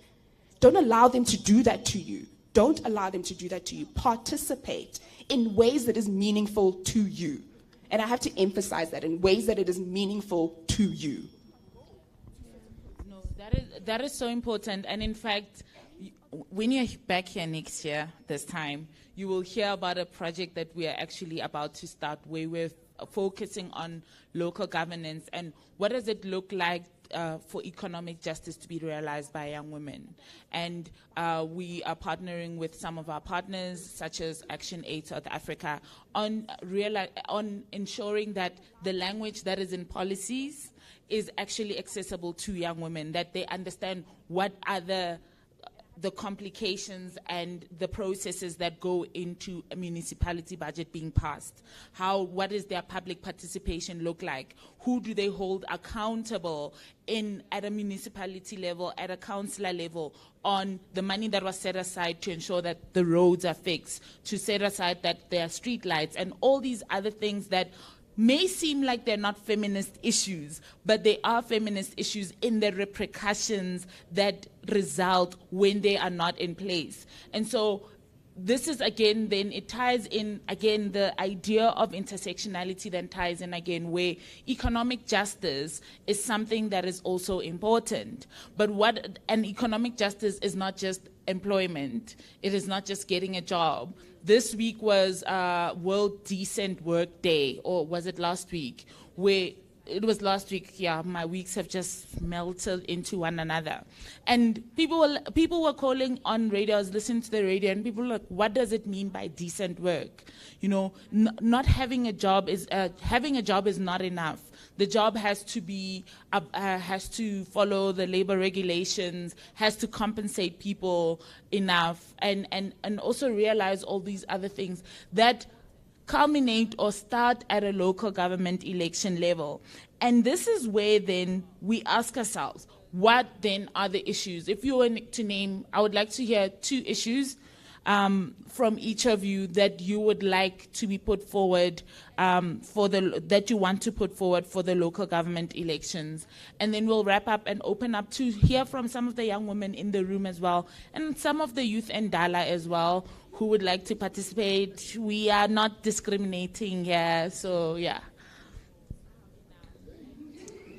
Sorry, no. Youth and Dala, you will know you are Youth and Dala. We will always make sure you know. No, it's called grassroots upliftment. Pamela? Okay. Then start, Ayanda, since you volunteered so wonderfully. Okay, I think they're not the biggest issues, but I think that they're issues that are close to my heart. Without a doubt, queer issues, disability issues. Just because in my family, those are the issues that I see family members are affected most by. And so with queer issues for me, I just wish that our government could do more to protect queer people. In Pietermaritzburg a couple of weeks ago, there was a horrendous murder of a lesbian couple. Before that, a week before that, there was a murder of a beautiful trans woman, you know, and it just speaks to the fact that even though we have these laws in this country, we still have a lot more work to do when it comes to protecting the LGBTQA plus community. Disability, your moment of silence. The lack of care for people who are disabled, your secret shopper, please continue. And I would even go as far as to expand that towards other issues such as getting a grant. So those are my 2 issues, definitely disability and queer rights for me. My 2 issues is gender equality, education. Okay, the last one is GPV though. Yeah. It's only meant to be 2. Oh yes, 3. So my 2 issues, I think I share the same with Ayanda. One of these 2 issues are very close to my heart. So first one is gender-based violence. Because I come from a gender-based violence and femicide organization, so gender-based violence is a very important issue that I feel like needs to be prioritized in the next local government elections. And then school safety, guys. Kids, when you were saying that of the grade 3, I was just like, that's just one of many stories that we hear of kids as young as 8 years old committing suicide or being bullied, you know. So I think more focus needs to be put on school safety, you know, because school safety is not just, you know, it's not just bullying, it's transport issues, you know, so there's just a lot. So my 2, gender-based violence and school safety. Yeah, they've mentioned quite a lot, so I will only highlight 1, which is service delivery in healthcare facilities, SRHR services for my youngins, please. And I would now like to, you know, I think, again, all these issues are interconnected. I like the fact that everyone kind of mentioned an issue that impacted them personally in somehow. And this goes back to what Audre Lorde said when she said the personal is political. many of us are sitting here as activists, as people who work for the organizations that we work with, as people committed to the issues that we are committed to because it has happened to us or someone close to us. And we realized that something was wrong and we wanted to make a difference in it. And this is why we cannot extricate ourselves from the struggles of the communities that we live in, because they are deeply, deeply personal. But they are also deeply political, right? Your decision to be openly queer, for instance, is literally, quite literally, a matter of life and death in many cases. Unfortunately, it is. And even as we think we're having, I talked about this being Soul City's birthday month, but it's also South African and African Queer Month, Pride Month, right, where we also highlight these issues on a larger level around queer people realizing their rights, seeing the policies and the laws that have been passed for the protection of queer people's lives, rights, and their ability to live their lives to the fullest be realized. We just come out of Disability Month, right, which is something that we, like, again, when we think about we can't be feminist without being intersectional. So issues around ensuring that schools are friendly for or are equipped to handle children with disabilities and cater for them in different ways is also some of the important issues that we need to talk about and also highlight as a way of doing our advocacy. Suicide amongst young people, in fact, just this coming week, we wrote, Fina wrote an op-ed around why patriarchy and youth mental health crises are interlinked, right? And these are things that we see when we think about the stories we hear in the media. It's not the first time we're hearing about young children, primary school children dying by suicide, because it also goes to the issue you're talking about, even though you're referring to sexual reproductive health. But when we talk about primary health care, the lack of mental health services that exist within public health care services, and how I think that the last time I saw statistics, it was for every one psychologist in a public health facility, there were 207 patients for that psychologist, which just goes to show the lack of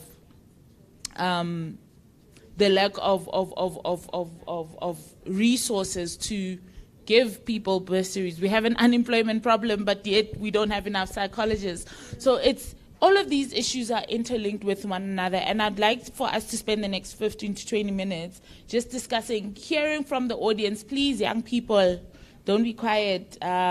About what have we discussed here that might have not been highlighted, that you feel is an issue that is of importance, that is maybe not as highlighted, or what are your personal experiences within your communities of the issues that maybe Peme, Lebo, Ayanda, or Chichi brought up that resonate with some of the experiences that you're experiencing.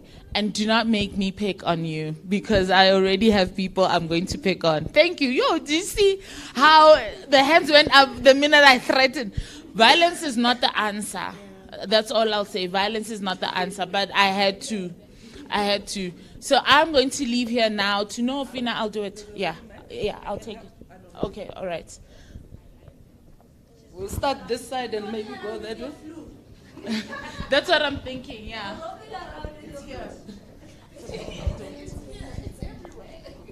Please mention the name of the organization you come from and your name, and just, yeah, you can stand up so the room sees you.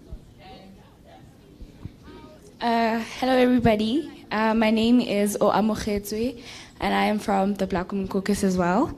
Wow, the panel today was absolutely incredible. I think, you guys shared a lot of different views, and they all come together. It makes sense why your views are the way they are.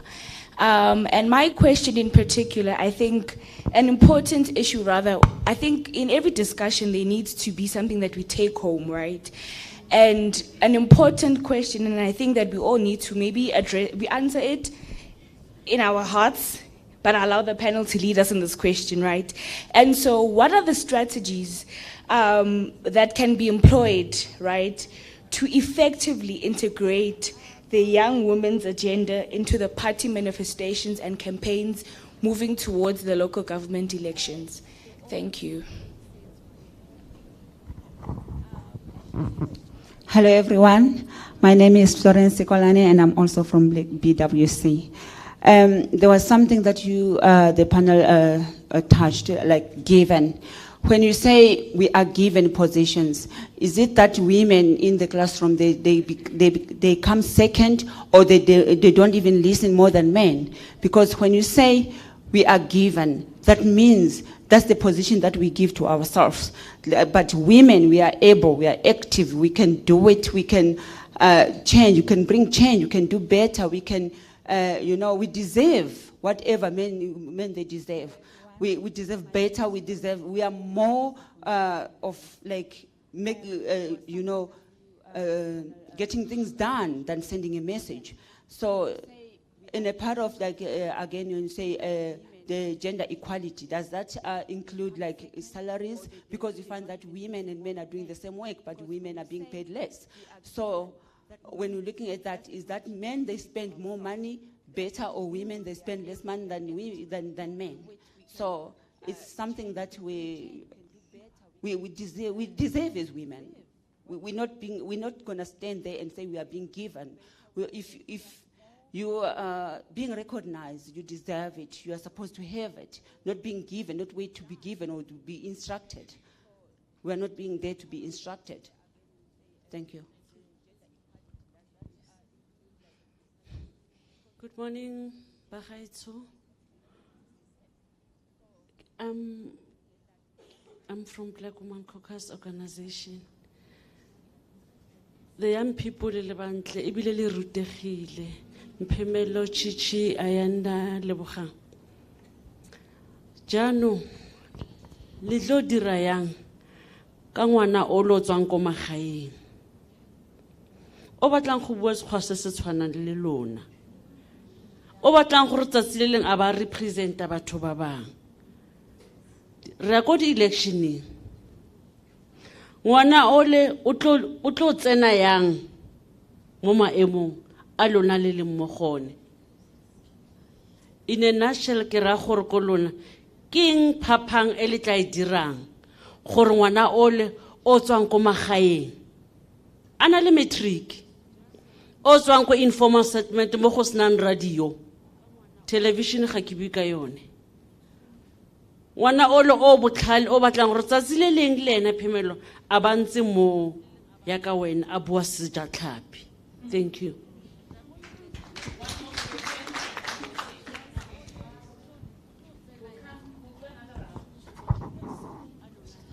Good morning, everyone. Happy Pride Month. And happy World Mental Health Day. My name is Selogela Slumolamudi.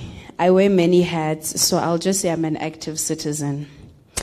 I have a couple of questions, Bonso. So one, what does representation really mean for young people? What does representation mean for young women? Is it having a female member of parliament? Is it having a female president? What does it look like? Is it just the face? What does representation look like? The second question is, how do we strengthen active citizenry? Because I'm of the view that young people are active citizens, but it just happens in silos, and it just happens in an unconventional way. I've seen young people get together at parks and discuss policies. They do it on social media in a language they can understand. So how do we strengthen active citizenry? And finally, what is your take on intergenerational conversations? There is a sentiment that young people just want to wipe out the older generation. You see, they took offense when you said older, you see. But there's a sentiment that young people want to wipe out the older generation, that we don't want to listen to their views. How do we foster that intergenerational conversation? Be radical, be active, but still take lessons from the past. Thank you.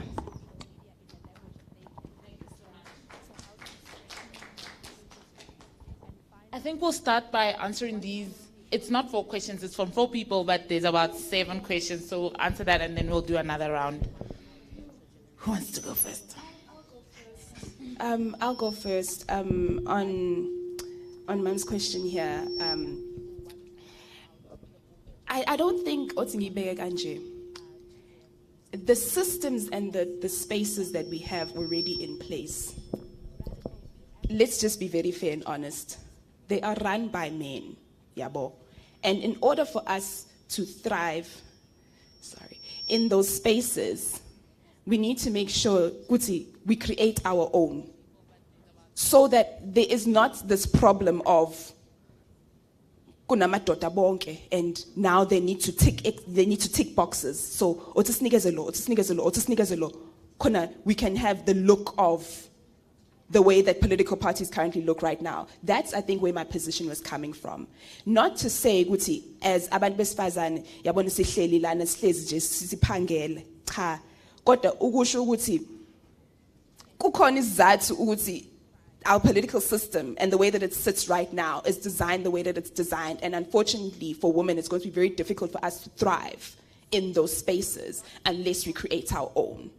If you understand, Mama, where I'm coming from. Yes. On the question of, I'm going to take the question of intergenerational conversations, because this is my favorite one. Thank you very much, Lou, for that one. My absolute favorite one. Because I love having those kinds of conversations. I think that those kinds of conversations are incredibly important. I don't think that we would have the active citizenry that we see here, the feminists that we see here, if we weren't raised by feminists before us. And if those feminists weren't raised by feminists before us. I said earlier that I'm sitting in the room now with my mom. Like, my mom is literally here seeing me work.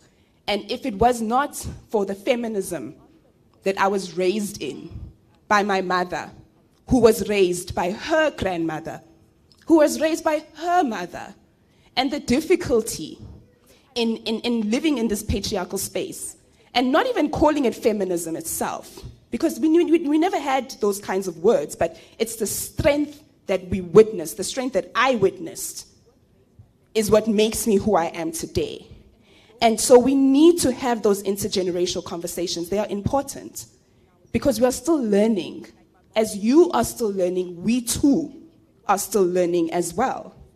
And if I did not learn from my mother, who learned from my incredibly amazing and fierce grandmother, I don't know, because we are three generations of feminists, straight hands down, without a doubt. I don't know where South Africa would be. We wouldn't have a Black Women's Caucus.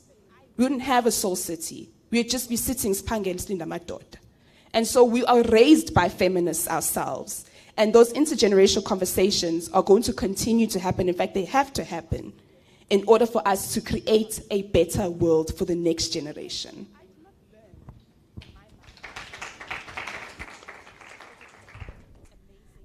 So I'd like to answer the question also on intergenerational engagement, and also how to strengthen active citizenry, right? So I also agree with Ayanda. You know, we have to, we have to be able, as young people, to actually sit in a room with our older generation to learn from them. You know, as much as, yes, we're young people, social media, we know TikTok, you know, everything is, you know, we are able to access technology, and it's easier for us to even access information from this technology. But we should also give ourselves the chance to sit down, because there's so much wisdom and knowledge from older people. I think last week, the 1st of October was International Day of Older Persons, and I went to some program where there were all these gogos, and I was the youngest person there. And I spoke to them and I said, this room is filled with so much wisdom. And it's unfortunate that young people were just like, these old people, they just want to tell us what to do. But we should also humble ourselves, sit down, and actually listen to the amount of wisdom that comes from these older generation, right? And then how to strengthen active citizenry. Oh, also social media is a very big opportunity for us to use, you know. You know the thing of tell a friend to tell a friend to tell a friend, you know. So we have things like reposting, retweeting. As soon as a poster of an event comes out, we need to be able to share, to say, hey, there's this event coming up. We need to, you know, mobilize amongst young people to say, come, let's go to this event, let's go to this workshop, let us go learn, let us go and gain knowledge that we can be able to even share to grassroots communities, things like peer-to-peer education.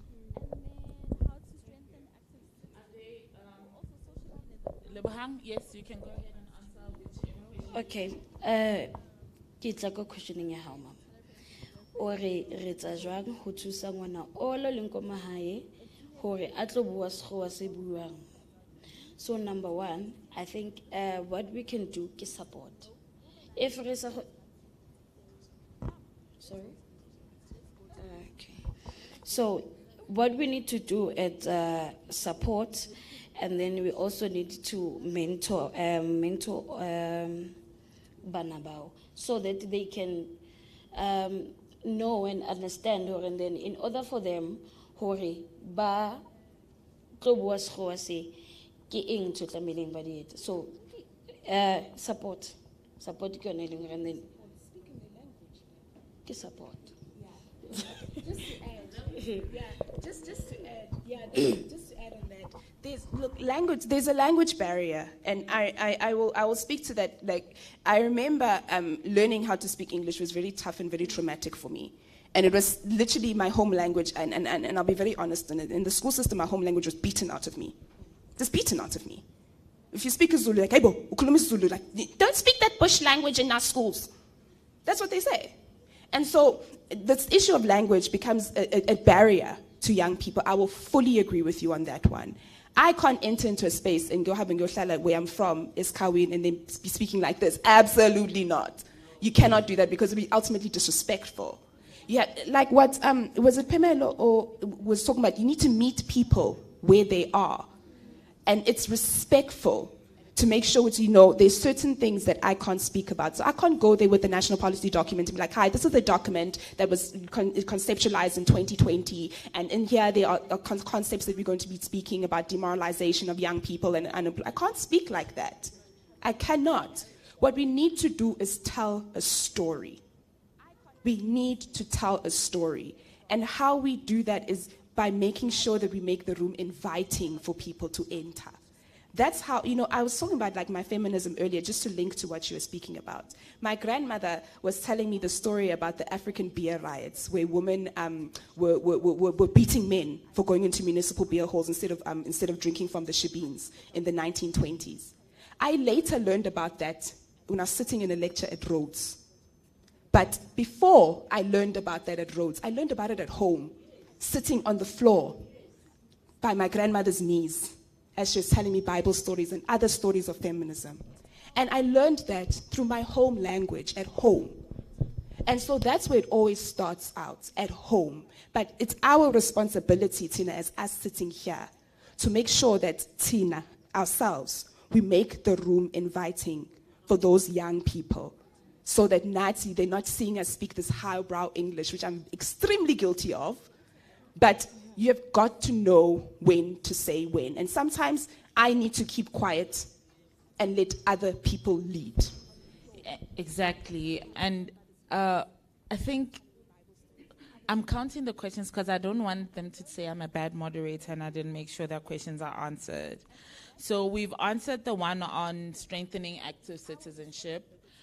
We haven't actually gotten into Amkhetsu's question around what other strategies that we can use to put young women's agenda forward in the political landscape of South Africa. And then I think Mansara.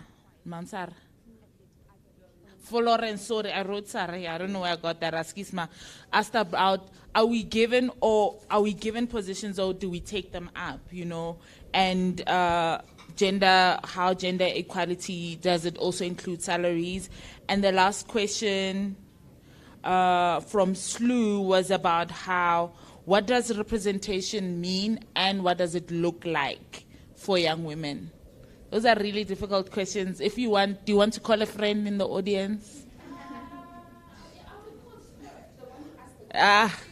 Fina, do you want to help with some of these questions around what does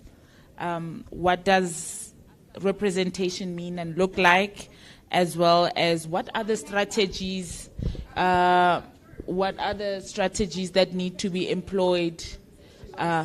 Okay, I will have to bring the other mic.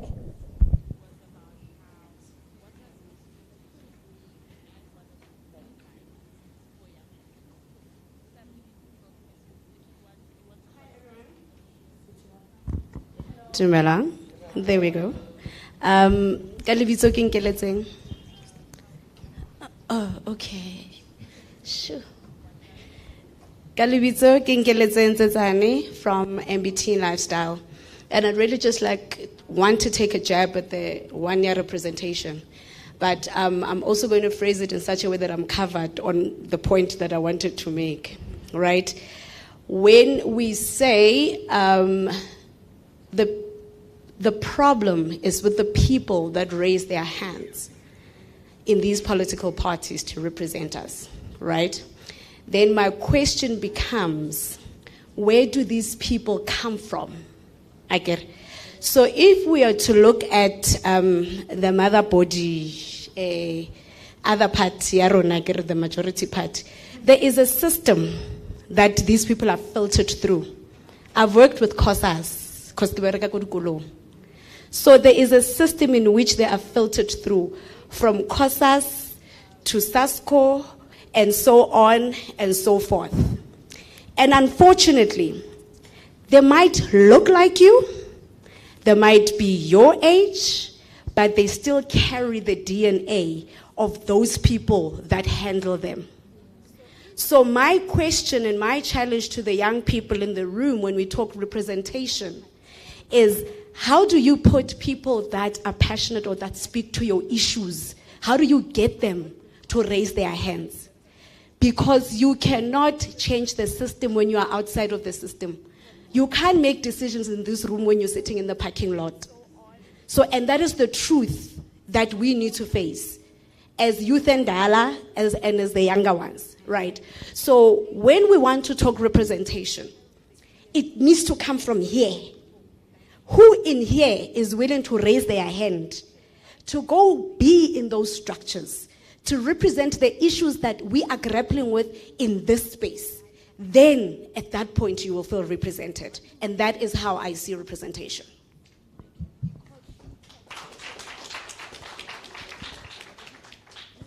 All right, thank you so much. I think we are all covered from round one. I'll start this side. There were hands this side that I didn't get to.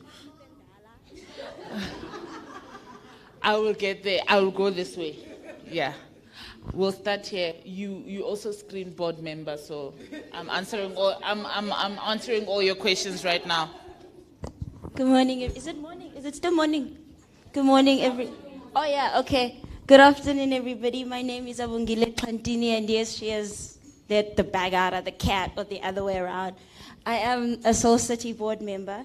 I just have to thank you all for such a powerful conversation that you all curated here, and you shared very important points, very enlightening. I just want to ask, I know there are those who voted and those who didn't, and after this conversation, I want to know, from those who didn't vote particularly, but from those who voted too, from this conversation, what have you learned? And what are you going to do differently during the local elections that you didn't do in the national elections? But particularly also, what did you learn from not voting and from voting? What was it that you learned about the participation and not participating? So that's the first one. And then the last one, only two. I suppose it links to representation in some sort, but maybe not. We have our minister and deputy, both men, of Department of Health, and both of them are men. And all four of you spoke very passionately about areas that are feminist and the things that you want to change, hospital availability of resources, sexual reproduction resources, all of these are female, many of them health related. What do you make of the fact that both our ministers in the health department are men? And what does that mean for your advocacy on the ground with that perspective in mind? Thank you. That's a very difficult one. Yeah.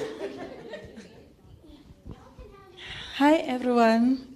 My name is Makosem Velomtembu, and I am a Soul City Flag alumni.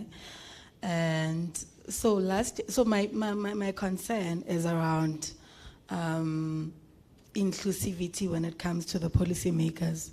So sometime around last year, I went to a workshop where I was representing Soul City.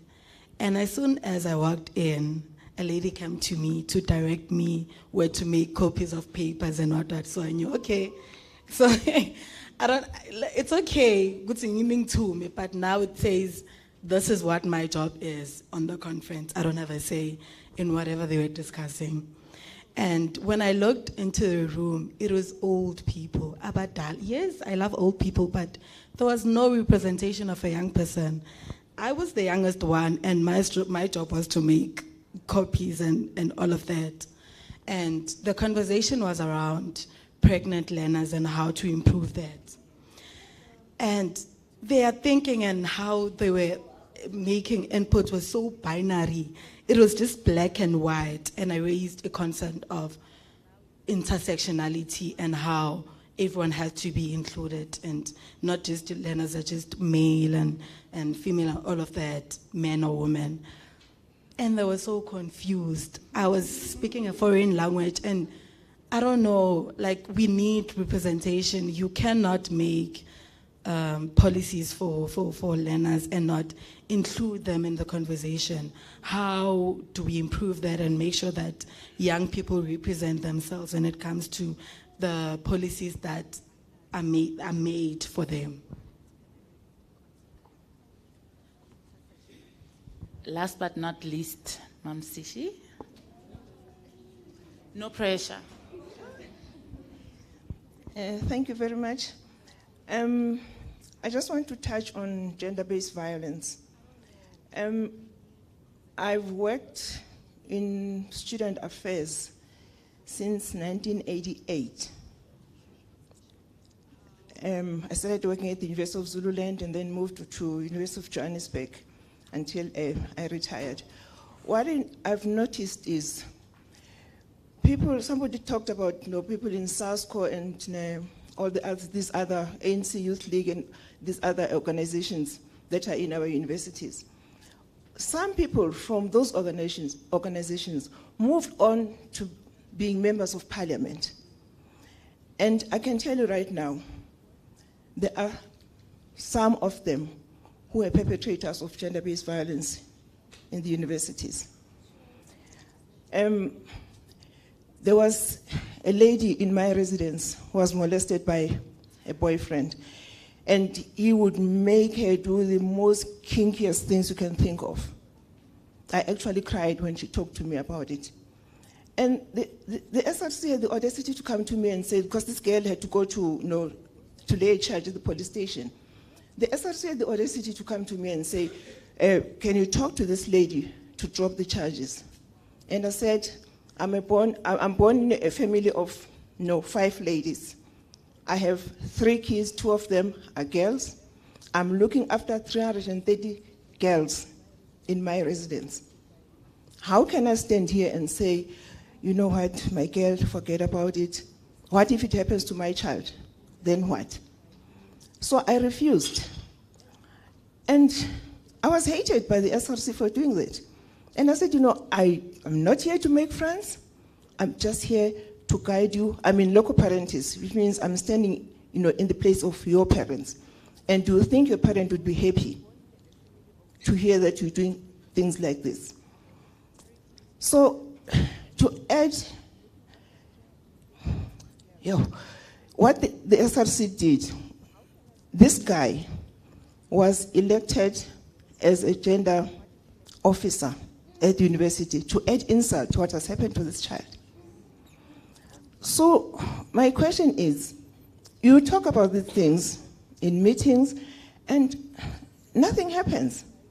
So imagine, how are these people going to deal with gender-based violence problems when they are in those high positions? Because they know what they've been doing. So they can't deal with these things. So what can the higher education sector do to see to it that these things are talked about and are dealt with by the universities? Because I'm telling you, the girls are always victims. And they would always keep, because they will threaten, I'm a member of SRC, you can't do anything to me. And they're afraid to talk. But I always encourage people to talk. But my question is, the higher education department needs to deal with these things because, like I'm saying, they move from being SRC to being members of parliament or taking, positions either in local government or national government. Thank you. Thank you, Ma. I'm coming to fetch the mic now. Does everyone remember the questions?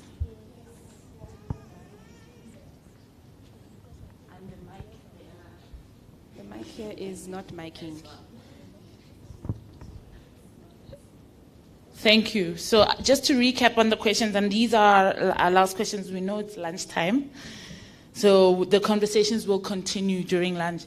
So Abongile asked 3 questions, which were, what have we learned about voting and not voting? So that's everyone's question. And how do we, we have a deputy minister who's a man, Minister of Health who's a man, a Minister of Health who's a man, and I think it was like that the year before. Have we? No, I'm saying the minister before was a man, and the deputy minister before was a man. Now I'm thinking back in my head to the year before that. No, they've been mostly men. I think the last time we had was the late Dr. Manto Shabalala Msima. Yeah. Well, in 94. She was the minister in 94. But anyway, there is a trend in the Department of Health. And the question is here, I just want to see who will take it. 2 people who are willing to talk to the representation. Okay. And then around again, representation being a very big issue, as Makov Savelo raised. And perhaps on this side of my table, I'm volunteering you for this one around how do we improve representation of young people and young women in particular. And then the last question, which I'll volunteer to the other side, which is how can we improve or eradicate gender-based violence in higher educations, in TVETs, and maybe level, because you worked with TVETs, you can think around some of those strategies. But you can answer any other questions as well, so you can start, yeah, sure. Okay, I'll start with the one, what have I... You can take back your mic. Okay, I'll come back to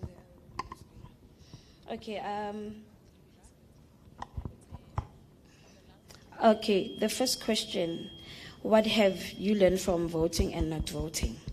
Okay, for me, not voting, there are consequences. One, whenever there are job opportunities, they start with people who voted. Listen. So now, I remember there was a time where there were job opportunities in my area. So there were people asking, did you vote? And I would say, no, I didn't vote. But stinging membership in faith in order for you to get. So that's how they knew. And then I didn't vote. And also, okay, so now that I'm working for Soul City, I have noticed that I need to learn and know almost everything. Because now, sorry, I'll come back to it. I'll take on your question about... No, Pamela just wanted to add on here, yeah. No, I didn't want to add. I want to answer a completely... So just go on. Please allow me to also refer you as board member. Abongile. Okay, so you asked what have I learned, right? I've learned that everything is political. I used to say, oh no, I'm not involved in politics. I'm not political. But I've learned that everything is political, from power dynamics to our personal relationships, our values. It is absolutely political. So what am I going to do differently? I'm going to share this information with my followers on Instagram, with my friends. I will do a questionnaire to find out what their headspaces are in terms of politics and take it from there with the help of my mentor. Nice. And you, Rebone? Yeah, I definitely do share the same with Pumelo.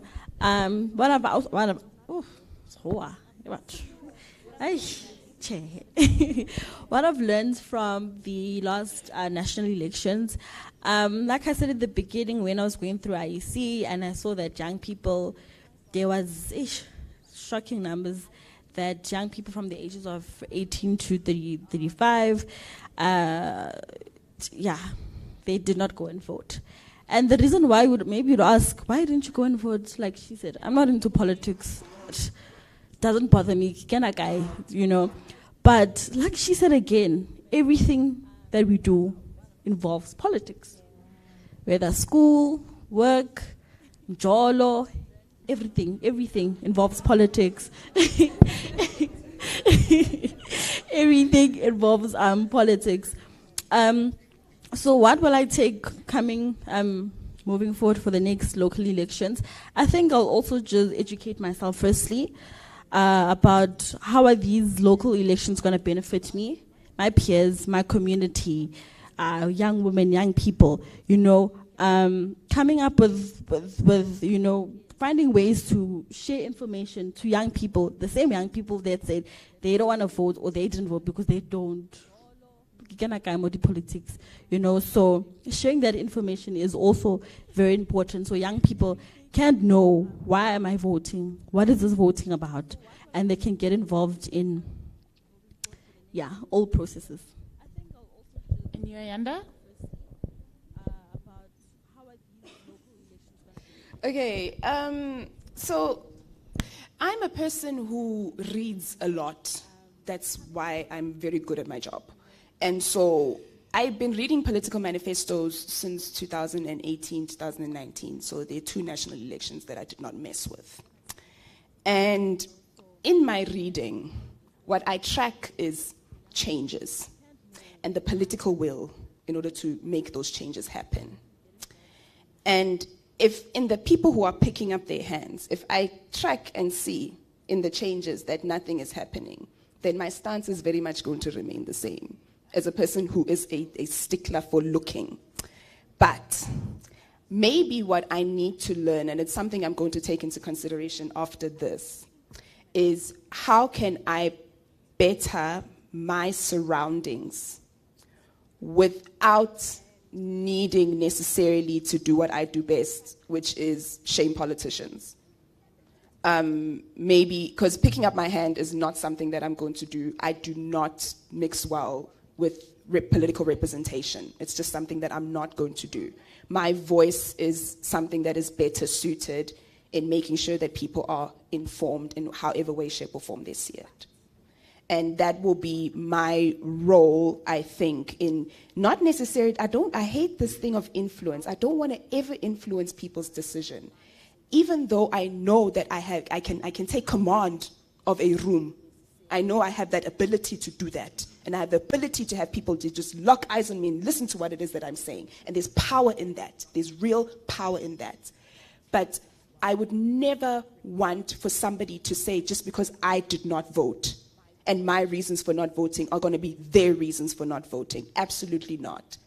And so I need to figure out this way, and I'm going to go back to the drawing board to it. I'm going to ask a very good question of how do I better use my voice to be like, you know, here's our ways that which you can empower yourself. Don't get because I can only give you so much. I can only say so much.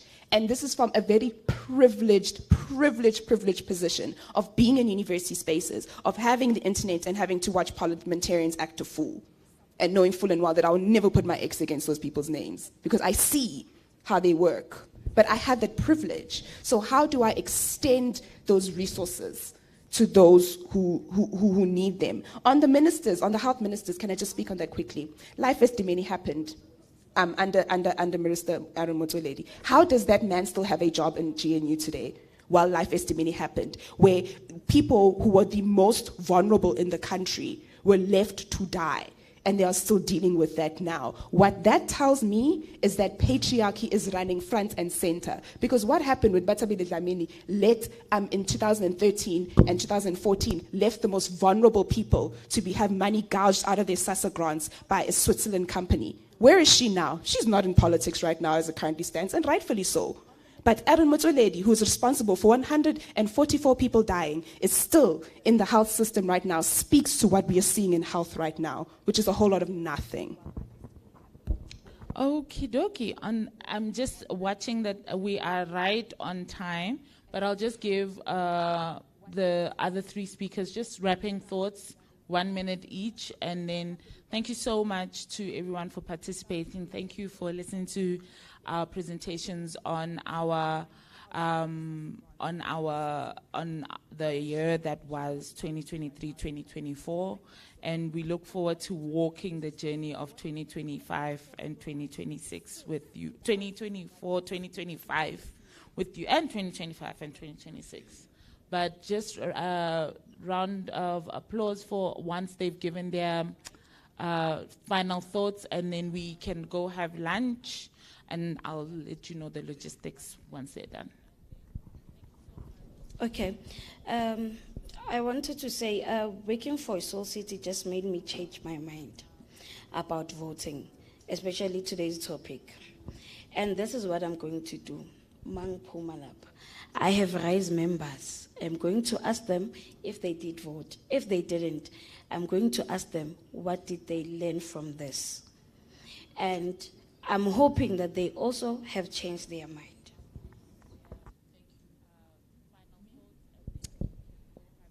Yeah, I feel really educated now about politics. I said to Ayanda in the morning, I was like, oh my God, I don't think I'm gonna be able to do this because I don't know politics. And she was like, girl, you do know. You do know. So I'm really educated now, you know, and to all the young people in the room, we are directly or indirectly involved in politics. So the least we can do is to really take space and be in charge. Take the opportunity that is represented to us. Let us vote. There's nothing as your opinion does not matter, because it does. One single vote of yours can really make a difference, and we need it. Okay? So yeah, that is all from me. Thank you.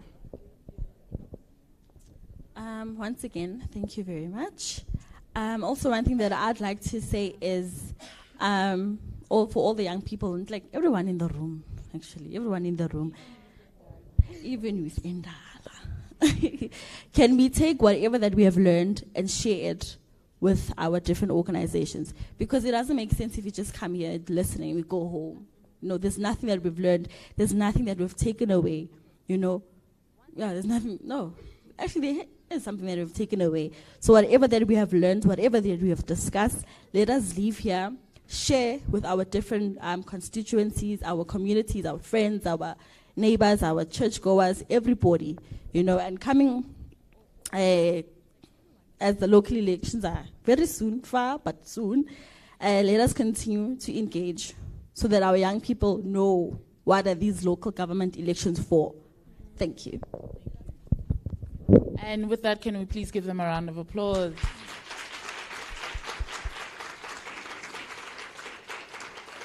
Thank you so much to our audience that was online throughout this. We appreciate you, and we'll see we've seen some of the comments that have been coming through. But with that, I think the program of the day is concluded, and I will just talk lunch logistics as we leave.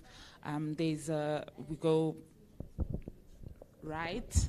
And we'll get into the dining hall on the other side. But let's continue this conversation while we have lunch. Please take photos in front of our banners as well. Tweet us, Instagram us, put us on your stories, follow us, share our content. Thank you so much. Bye.